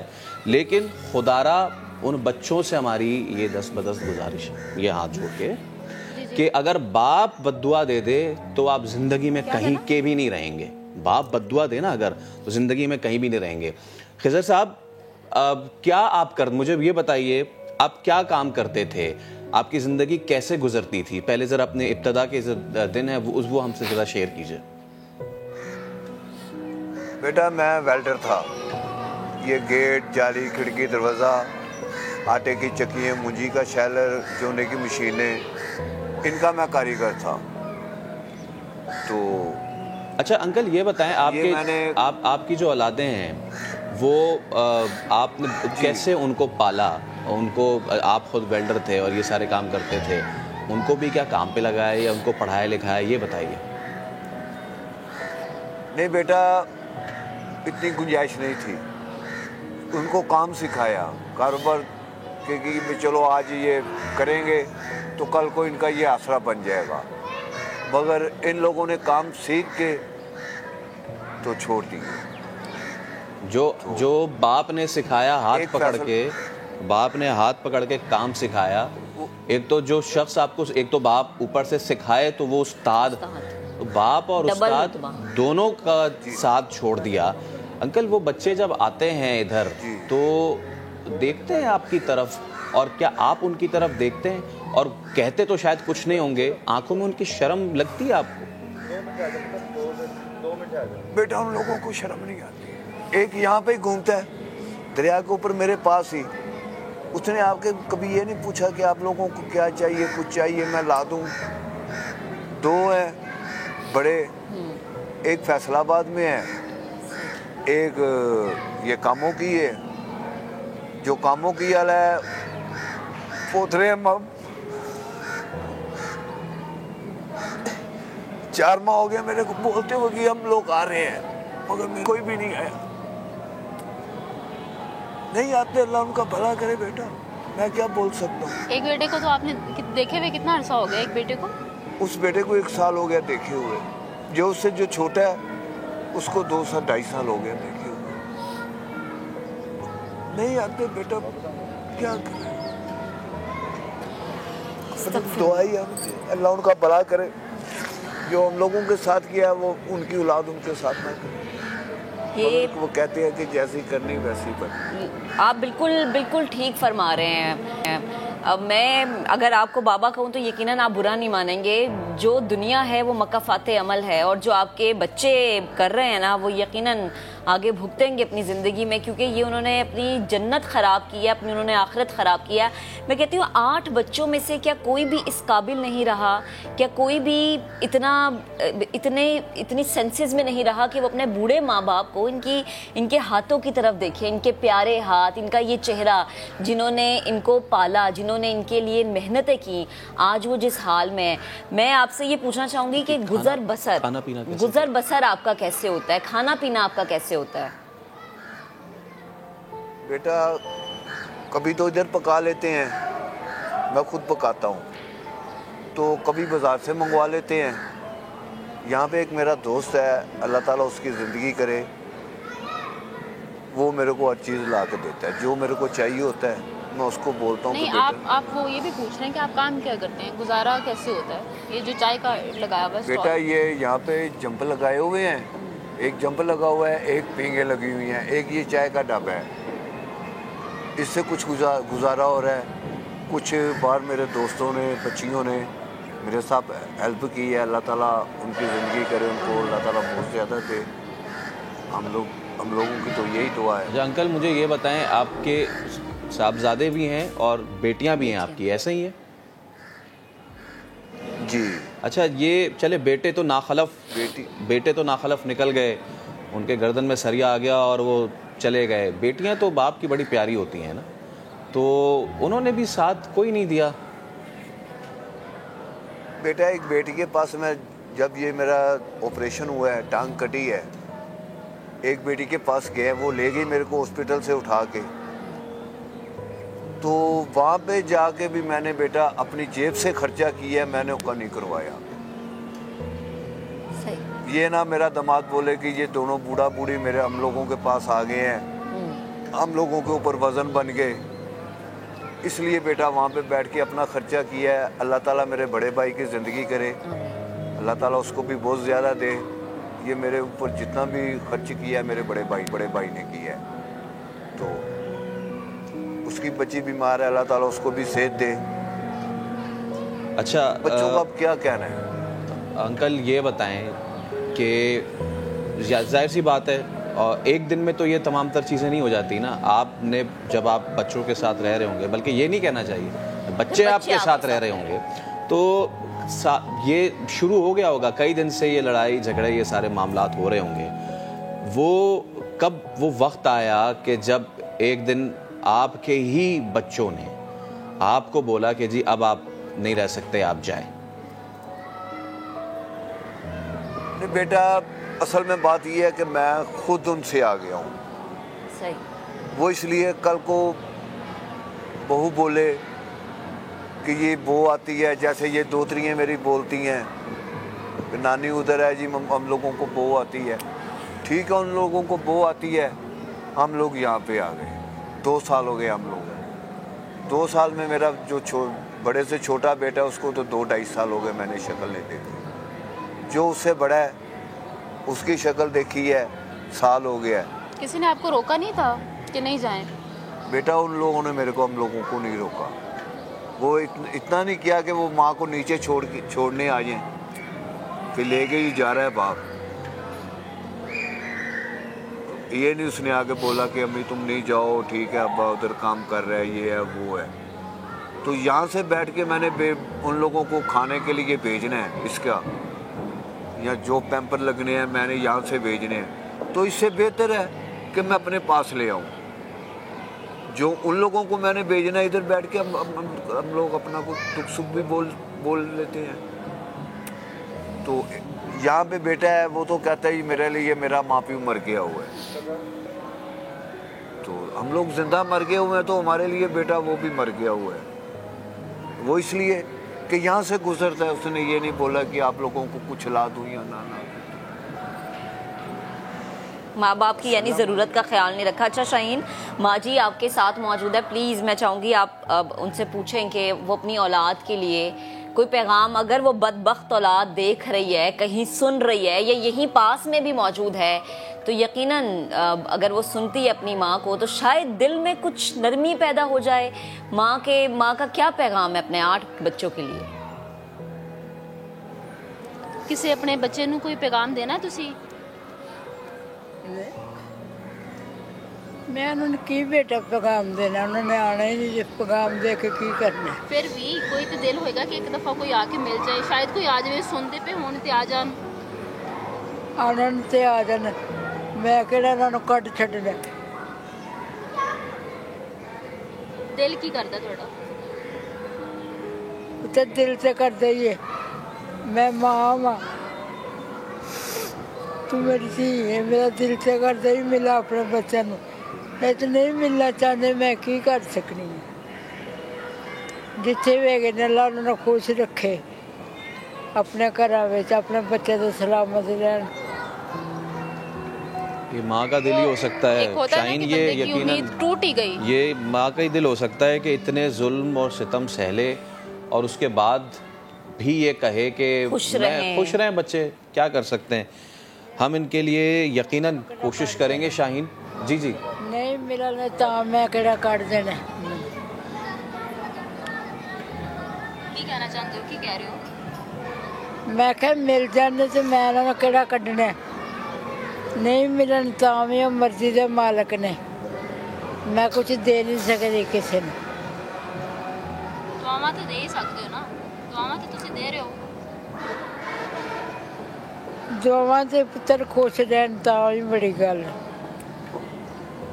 अच्छा अल्लाह तेरी भी जिंदगी करे, अल्लाह तंदुरुस्ती जी शाहीन कोशिश ज़रूर कीजिएगा कि आपने की भी होगी, इनके जो बच्चे हैं अगर वो मिल जाएं तो बजाय ये कि हम ये हुकूमत से या किसी NGO से ये कहें कि जी आएँ, और क्योंकि बड़ा आसान है यहाँ पे ये कहना, अगर तो हम कोशिश करें मिलके उनके उन बच्चों का, हो सकता है कि उनके कुछ हों मसले मसाइल, उनसे बातचीत करके उनका अगर दिल मोड़ा जा सके, उनका दिल पिघलाया जा सके, तो शायद हो सकता है कि हमारी ये जो काविश होगी आपकी हमारी, हो सकता है कि ये इनके लिए बाइस बन जाए रहमत का और हमारे लिए बाइस बख्शिश बन जाए। तो ये ज़रूर कीजिएगा, कोशिश कीजिएगा, हम भी अपनी पूरी कोशिश करेंगे। बहुत शुक्रिया इस बहुत अहम इशू को सामने लालदैन, जो कि हर गर्म सर्द में बच्चे के ऊपर ऐसे हो जाते हैं जैसे धूप में साइबान।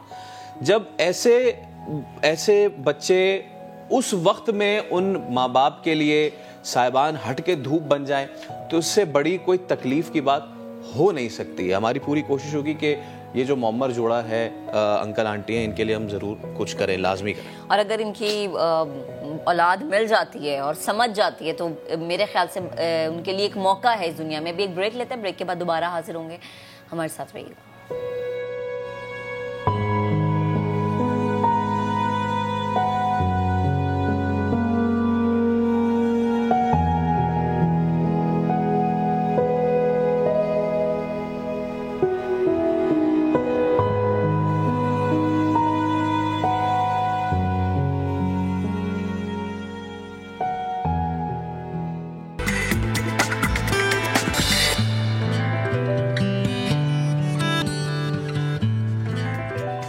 Welcome back. अब बात करेंगे आपकी सेहत की और सेहत से जुड़े उस अहम मसले की जिस पर बात करना बेहद ज़रूरी है। तरक्की याफ्ता ममालिक हो या तरक्की पजीर, हर जगह ख़वातीन में छाती का सरतान यानी ब्रेस्ट कैंसर सबसे ज़्यादा आम मर्ज है, जबकि कम और दरमियानी आमदनी वाले ममालिक की अगर मैं बात करूँ तो मूजी मरज़ का शिकार होने वाली ख़वातीन की तादाद में अब इजाफा हो रहा है, जो कि बाइस तशवीश है। ब्रेस्ट कैंसर के सदेबाब के लिए दुनिया भर में हर साल हम देखते हैं कि अक्टूबर के महीने को जो है ब्रेस्ट कैंसर से आगाही का महीने के तौर पर मनाया जाता है और पहली मरतबा 90s में हमने देखा था कि ब्रेस्ट कैंसर से मुतालिक अवामी शऊर उजागर करने के लिए पिंक रिबन मुहिम का आगाज किया गया था। अब कुछ रिपोर्ट्स के मुताबिक दुनिया भर में जो खातीन हैं, ऑल्दो हम शो में आगे चल के इस पर भी बात करेंगे कि when it the term breast cancer comes it doesn't mean कि वो सिर्फ खातीन में है, बट अगर तो सिर्फ खातीन की बात की जाए तो कुल आबादी का 16% हिस्सा छाती के सरतान का शिकार है। हर साल दुनिया भर में ये सरतान तकरीबन 20 लाख खातीन को मुतासिर करता है, जिनमें से तकरीबन 15% इस मूजी मरज के सबब मौत के मुंह में चली जाती हैं। आबादी के रेशो के हिसाब से देखा जाए तो एशियाई खातीन में छाती के सरतान की सबसे ज़्यादा शरह पाकिस्तान में है। अब इस मरज से आगाही और बचाव से मुतालिक बुनियादी पहलुओं को समझने के लिए आज हमने स्टूडियोज में मदऊ किया है डॉक्टर फराह ईसा को। डॉक्टर साहबा, thank you so much for coming, बहुत शुक्रिया। सबसे पहले तो जो हमने स्टैटिस्टिक्स ऑब्वियसली बताए हैं, लोग डरते हैं, सुनते हैं, परेशान हो जाते हैं, लेकिन इट्स हाई टाइम कि हम सही को सही, सच को सच कहें। शुतुरमुर्ग की तरह ज़मीन में सर गाड़ने से वो मरज चला नहीं जाएगा, बल्कि उसको आंखों में आंखें डाल के उससे फाइट करना है, फेस करना। तो क्या कहेंगी पाकिस्तानी खातीन में रेशियो जो है, सबसे पहला मेरे जहन में ये सवाल आया, क्यों है इतना ज़्यादा as compare to the other Asian countries? सबसे पहले तो बहुत शुक्रिया, बहुत आपका ज़बरदस्त प्रोग्राम है इसमें इनवाइट करने का। आई थिंक अक्टूबर, आपको पता है कि ब्रेस्ट कैंसर का अवेयरनेस मंथ है और पूरी दुनिया में ये अक्टूबर अवेयरनेस के लिए छाती के कैंसर की फैलाते हैं। यहाँ पे पाकिस्तान में जो इशू है ये कि हम बहुत क्लोज माइंडेड लोग हैं। हम छाती के कैंसर की बात आए या छाती से रिलेटेड कोई भी बात आए तो हम वो नहीं करना चाहते। शायद शर्म महसूस करते हैं, झिझक महसूस करते हैं। हम शायद अपने घर में भी किसी को नहीं बता सकते कि ये इशू आ गया है, या कोई हमें गिल्टी या कोई मवाद निकल रहा है या कोई दाना ऐसा हो गया है जो जा नहीं रहा हो, हमसे नहीं बात होती। और आपको पता है कि हम लोग बाहर के ममालिक में हर साल स्क्रीनिंग्स होती हैं, हर साल एनुअल चेकअप होता है। हमारे पाकिस्तान में प्रॉब्लम ये है कि जब हमें चीज़ हो जाती है ना, उसके बाद हम डॉक्टर के पास जाते हैं, वो भी काफ़ी देर बाद। तो उस वक्त तक ज़ाहिर चीज़ ख़राब हो जाती है और फिर कंट्रोल नहीं आप जब करते तो फिर ब्रेस्ट कैंसर से बहुत लाहक होती है लोगों की और पूरी फैमिलीज अफेक्टेड हो जाती है। जाहिर है। अच्छा, मुझे ये बताएं कि जैसे हम कह रहे हैं कि हर साल अक्टूबर में जो है इसकी आगाही का महीना होता है, कुछ फ़र्क नज़र आया आपको पिछले साल की निस्बत इस साल में, या उससे पिछले साल की निस्बत अगले साल में? बिल्कुल फ़र्क बहुत आ रहा है और ये कि अब लोग बात करने लग गए हैं इसके बारे में। मैं टोरंटो से पाकिस्तान मूव हुई थी 3 साल पहले, सिर्फ इस वजह से क्योंकि यहाँ पे मैं चाहती थी कि जो एजुकेशन मैंने हासिल की है तो यहाँ पे मैं फैला सकूँ। तो जैसे ही मैं आई हूँ तो मैंने ब्रेस्ट कैंसर है, ओवेरियन कैंसर लास्ट महीने इसकी मुहिम चल रही थी, तो ब्रेस्ट कैंसर से मैंने देखा कि over a period of time जो है वो लोग अब इसके ऊपर बात करने लगे। जैसे मैं आपको बता रही थी अभी, यूनिवर्सिटीज़ कॉलेजेस के लोग में जब मैं जाती हूँ अवेयरनेस प्रोग्राम देने के, तो बच्चे बड़े अवेयर हैं और वो बड़े इसको लेके चलते हैं कि भाई ये वाकई बीमारी है, इसको चेक कराना चाहिए। और आजकल यंग से यंग लोगों को हो रहा है, यही बात है। तो इवन हमारी जो जवान लड़कियां हैं ना, उनमें भी ये चीज़ अब बिल्कुल। और ये कि उनको ये पता होना चाहिए, मेन मकसद इसका ये कि early screening will save lives. तो जितनी जल्दी आप डॉक्टर के पास जाएंगे, स्क्रीनिंग कराएंगे, क्योंकि मेरा काम तशखीस का है, मैं हुई रेडियोलॉजिस्ट, तो जितनी जल्दी आपको पता चलेगा ना कि आपको कोई मतलब ख़तरनाक चीज़ है या आप डॉक्टर के पास ही जाएंगे, तो उतनी जल्दी आप इससे बच सकते हैं। और हो सकता है कि कोई मेगा चीज़, यानी कि कोई स्टेज बदल जाए, उसका पहले से तीसरे चौथे पे चला जाए, तो उससे पहले हमें रोकना है ना, उसको बाद में थोड़ी हम रोक सकते हैं। यही मैं आपसे सवाल करने जा रहा था। ऑल्दो वी नो के डिफरेंट फॉर्म्स ऑफ कैंसर जो हैं वो स्टेज 1 स्टेज 2 में अगर पता चल जाएं, it's better rather than stage 3 right, खुदा ना खास्ता stage 4। But when it comes to breast cancer, तो ये मुझे बताइए कि यहाँ भी वही मामलात हैं, स्टेज 1 स्टेज 2 से रिकवरी हो सकती है, 3 और 4 से फिर रिकवरी मुश्किल है? बस स्टेज 1 में मैं जस्ट आपके प्रोग्राम के तवज्जुह से बताते चलूँगी, स्टेज 1 में एरिया लोकल वही रहता है। अच्छा। कैंसर उसी जगह रहता है जहाँ शुरू हुआ है। स्टेज 2 में जी मैलिग्नेंट नहीं होता, मैलिग्नेंट होता है वो, लेकिन वो उसी एरिया पे कन्फाइंड होता है। ठीक है।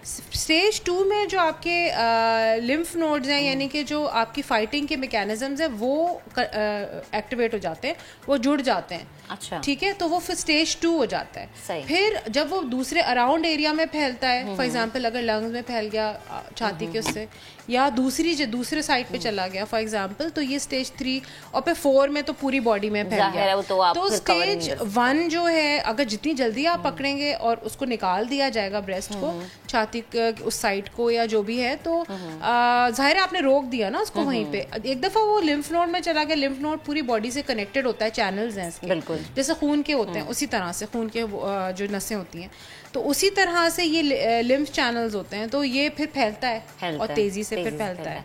अच्छा डॉक्टर साहब, इसकी अलामात सिम्टम्स क्या हैं? जैसे एक घर में बैठी खातून है, ठीक है, हल्की सी दर्द महसूस हो रही है, या फिर वो उसको बड़ा लाइट ले ली, ठीक है, छाछ हो गई, कोई पैनाडोल खा लिया, कोई भी एक ऐसी मेडिसिन खा ली, उसको लाइट लिया। इसकी मैं चाहूंगी सिम्टम्स पता चले, ताकि जो खवातीन हमें देख रही हैं या इवन जो मर्द हजरात भी हमें देख रहे हैं, उनको पता चले कि इस चीज़ को लाइट नहीं लेना, जैसे शुरू हो फौरन से पकड़ लें आप। बिल्कुल, इसमें बहुत आपने अच्छा सवाल पूछा, क्योंकि लोगों को ये आइडिया नहीं होता। सबसे इम्पॉर्टेंट ये है कि हर औरत को पता होता है कि साइज़ आपका क्या है। कोई भी तब्दीली ऐसी जो आपकी साइज़ या शेप में आती है अनयूजुअली, तो उसमें आपको अलर्ट रहना है। फिर दूसरी चीज़ ये, कोई गिल्टी या कोई मवाद ऐसा निकलना या कोई ऐसा दाना जो ठीक ही ना हो रहा हो, ये बहुत इंपॉर्टेंट साइंस हैं। तीसरा ये कि स्किन के चेंजेस, यानी कि अगर लाल हो रही है स्किन, या उस पर पपड़ियाँ निकल रही हैं जैसे, या और कहते हैं कि कीनू की तरह की स्किन हो जाती है। अच्छा। और जैसे कीनू पे गड्ढे होते हैं ना, जैसे हम देखते हैं उसकी छिलके पे, उसी तरह से स्किन भी वैसी होने लग जाती है। तो ये बहुत ऐसे क्रिटिकल साइंस है। और फिर ना सिर्फ अपनी छाती देखें, बल्कि जो बगल का हिस्सा है उस पर भी अपना मुआयना खुद करें। और सॉरी मैं आपको इंटरप्ट कर रही हूँ, ये मेरी फैमिली में हुआ ऐसा कि अच्छा। बगल के हिस्से में ही दाना निकला और उसको बड़ा लाइट लिया गया, और वो ब्रेस्ट कैंसर था। यही तो है, क्योंकि हम लोगों को एक्चुअली पता नहीं है ना, हम क्या करें, हमें किसी ने बताया नहीं। मैं ये समझती हूँ एक्चुअली अब, क्योंकि बाहर के ममालिक में तो ये होता है कि बच्चों को शुरू से चीज़ें सिखाई जाती हैं जिसमें वेरियस चीज़ें इंक्लूड होती हैं, तो बच्चों को आप उसी वक्त स्कूल के टाइम में ये हेल्थ अवेयरनेस सेशन दें, ताकि वो बड़े हों तो इसको जहन में के बैठा हुआ हो।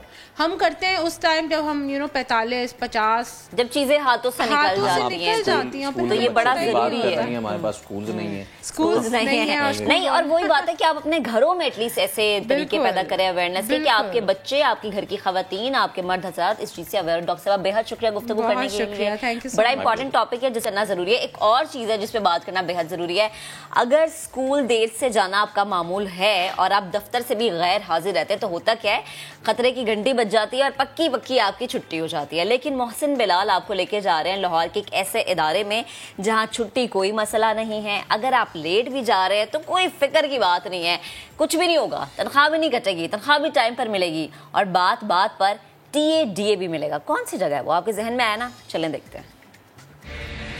अदम दिलचस्पी पढ़ाई में हो तो अंडा मिलता है, नौकरी में हो तो पक्की पक्की छुट्टी, और अगर अज़वाजी जिंदगी में हो तो आए रोज गुमसान का रन।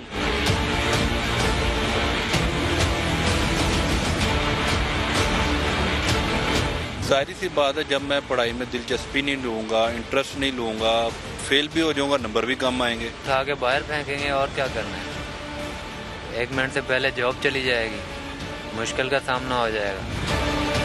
ये है पंजाब असम्बली, जहां सूबे में सज़ा और जज़ा की कानून साजी होती है। अरकान असम्बली से पूछते हैं कि अगर इनके यहाँ कोई मुलाजिम अदम दिलचस्पी की बीमारी का शिकार हो तो क्या इलाज होगा। समझाएंगे, बतलाएंगे, प्यार मोहब्बत से, प्यार मोहब्बत से नहीं तो फिर सख्ती से नहीं कि बाज आएगा तो फिर उसको फारिग कर देंगे।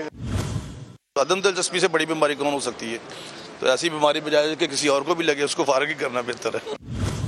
उसको काम के लिए रखना है, अगर वो काम नहीं करेगा तो जाहिर सी बात है हम उसको निकाल देंगे, उसकी जगह ऐसा लेके आएंगे जो काम करेगा।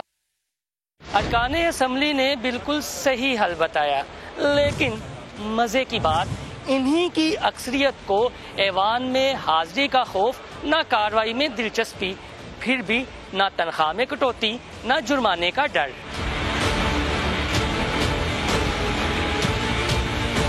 पंजाब असम्बली के गुज़िश्ता 24 रोज़ा इजलास में कुल 12 नशिस्तें हुई। कायदे ईवान उस्मान गुज़दार और कायदे हिज़्बे इख्तलाफ हमजा शहबाज हस्बे मामूल गैर हाजिर रहे। अरकान भी अपने कायदीन के नक्शे कदम पर रहे। ऐवान में 50% अरकान गैर हाजिर रहे। हालिया इजलास का अहवाल भी वैसा ही रहा। 6 सेशंस में 2 सेशंस 25% से कम अरकान होने की वजह से मुलतवी कर दिए गए। है ना कमाल की दिलचस्पी। हमजा या सीएम साहब की बात नहीं है, हमारे अक्सर जो कोलीग्स हैं उन सब की जो है दिलचस्पी जरा कम है। सियासत छोड़ के कोई और काम सीखें, मेहरबानी। यकीनन उनको तनख्वाह नहीं लेनी चाहिए जो वान में नहीं आ। तकरीबन 7 अरब रुपए की लागत से असम्बली की नई इमारत तो बन गई, लेकिन अक्सर बाबा कौम तनहा ऐवान में अरकान असम्बली के मुंतजिर ही रहते हैं। कैमरामैन मुनव्वर इस्लाम के साथ मोहसिन बिलाल, समा, लाहौर। तो आपने देखा कि कुछ लोग हैं जो मेहनत नहीं करते, लेकिन कुछ लोग हैं जो मेहनत करते हैं, वो बहुत टैलेंटेड हैं और धागे से कपड़े बनाते। तो आपने बहुत से लोगों को, ख़ासतौर पर ख़ातीन को देखा होगा, लेकिन आज हम आपको मिलवाएंगे ऐसी आर्टिस्ट से जो धागों और डोरियों का इस्तेमाल करती हैं, तस्वीर बना देती हैं। और तस्वीर नहीं, तस्वीर बनाती हैं। कराची की अफशीन नदीम अपने टैलेंट से सबको हैरान कर रही हैं। वो बाबा क़ौम कायदे आज़म मोहम्मद अली जिन्ना का पोर्ट्रेट भी बना चुकी हैं। इस आर्ट का नाम क्या है और किससे सीखा और कितना मुश्किल है, तो देख के बहुत मुश्किल लग रहा है। तो अफशीन हमें स्टूडियोज में ज्वाइन कर चुके हैं। अस्सलाम वालेकुम अफशीन, गुड मॉर्निंग, कैसे हैं आप? अल्लाह का शुक्र, आपसे? अल्हम्दुलिल्लाह। इतना मुश्किल काम और इतनी सफाई और नफासत के साथ माशाल्लाह से सीखा किसी से, और कितनी देर में सीखा? सीखा तो नहीं, ये आप समझिए कि 2014 में मैंने देखा था, एक छोटा सा बैग देखा था एक लड़की के हाथ में, और मैं उसके पीछे लग गई थी कि ये क्या चीज़ है, और वहीं से फिर इट्स सेल्फ टॉट। तो वहाँ से सीखते सीखते तो फिर इसको मकरामे बोलते हैं, मकरामे बोलते हैं इसको। और फिर 2018 में इसको मैंने जो है एक एज अ प्रोफेशन आप समझिए कि अडॉप्ट कर लिया, हॉबी से ये एज अ बिजनेस जो है वो टर्न हो गया। अच्छा, ये आपने मकरामों का नाम नहीं, तो मुझे मेरी एकदम से अम्मा याद आ गई, क्योंकि वो आपको पता है कि पहले घरों में मकरामे हम देखते थे, उससे बनी हुई चीज़ें लटकी हुई होती थी, इवन खाली बॉटल के इर्द गिर्द इतनी खूबसूरत सी चीज़ बन जाती थी। अब ज़रा रुझान भी ख़त्म हो गया है। तो अब आपने देखा कि जब आप इस चीज़ की तरफ आई, इस चीज़ को आपने देखा, सीखा, काम किया, तो आपको शायद पता चला होगा रुझान ख़त्म हो गया है, और अब यकीनन लोग जो देख रहे हैं ना, वो इंस्पायर भी हो रहे होंगे। ऐसा ही है? जी, ऐसे है कि जिस तरह से ओवरऑल पूरी दुनिया में ही ये गया था 80s के अंदर, ये गायब हो गया था, एंड देन ये अभी जो है 2005-2004 के अंदर ना ये वापस आना शुरू हुआ। पाकिस्तान के अंदर भी अभी काफ़ी हद तक फ्लोरिश हो गया है। मैंने काफ़ी सारे लोगों को गैदर किया है अंडर द ग्रुप जिसका मकरामे मेकर्स ऑफ पाकिस्तान का उसका नाम है, और यहाँ पर मेरी कोशिश ये होती है कि मैं लोगों को सिखाऊं भी, और जिन लोग के अंदर टैलेंट था वो चुप करके बैठ गए घरों में, उनको इकट्ठा भी करती हूँ। आप यकीन करें, काफ़ी सारे बुजुर्गों को भी वापस ले आई हूँ कि अंकल आंटी हमें सिखाएं, उसमें मर्द भी हैं, औरतें भी हैं, जो ये इकट्ठे हो गए। अब हम चीज़ें कर रहे हैं, और जैसे कि आपने कहा कि वो पौधे वगैरह लटकाने के लिए प्लांटर्स, अब तो ऐसा है कि मैंने हैमक्स भी काफ़ी सारे बनाए हैं, स्विंग्स बनाए हैं, from furniture, jewellery, planters, everything हम मकरामे में बना सकते हैं। अच्छा, इस नए दौर में, इस डिजिटल, इस AIR दौर में हम देख रहे हैं कि आप हाथ से ये तमाम तर चीज़ें कर रही हैं। What's the difference? एक तो ये, दूसरा ये कि जो बाबा कौम का आपने पोर्ट्रेट बनाया है, इसकी क्या इसकी लेंथ थी, और इसके अलावा आपने कौन कौन से पोर्ट्रेट्स मज़ीद बनाए हैं? जी, अभी देखिए, आपने पहले कहा कि आजकल डिजिटल दौर है। अच्छा, इसके अंदर भी हर्डल यही था मेरे पास कि हमारे पास पाकिस्तान में वो सॉफ्टवेयर नहीं है मकरामे का कि जिससे हम पिक्चर को तोड़ते हैं इन ग्रिड्स। अच्छा, मैंने काफ़ी सारे इंटरनेशनल मेकर्स से, जिस तरह वो कहते हैं ना कि रिक्वेस्ट की कि मुझे बता दें, उन्होंने नहीं, मतलब हाथ ही नहीं पकड़ाया जी, रिप्लाई करना भी बंद कर दिया। तो वहाँ से फिर मैंने क्रॉस स्टिच का पैटर्न एक लिया, वेबसाइट थी फ्री, उसके अंदर मैंने कायदे आज़म की तस्वीर को ग्रेडिंग की। तो डिजिटली तो हम लोग अभी थोड़ा सा इसमें लैकिंग में है। अच्छा, फिर ये हुआ कि हाथों से बनाना जो है वो इटसेल्फ एक, आप समझे कि वो यूनिक आर्ट हो जाती है, इतनी एफर्ट लग रही होती है। तो इसमें टोटल जो मिनिमम आवर्स में लगे हैं वो 450 आवर्स लगे हैं इन 24 डेज़, यानी कि आप समझेंगे 18 से 19 घंटे डेली काम होता था।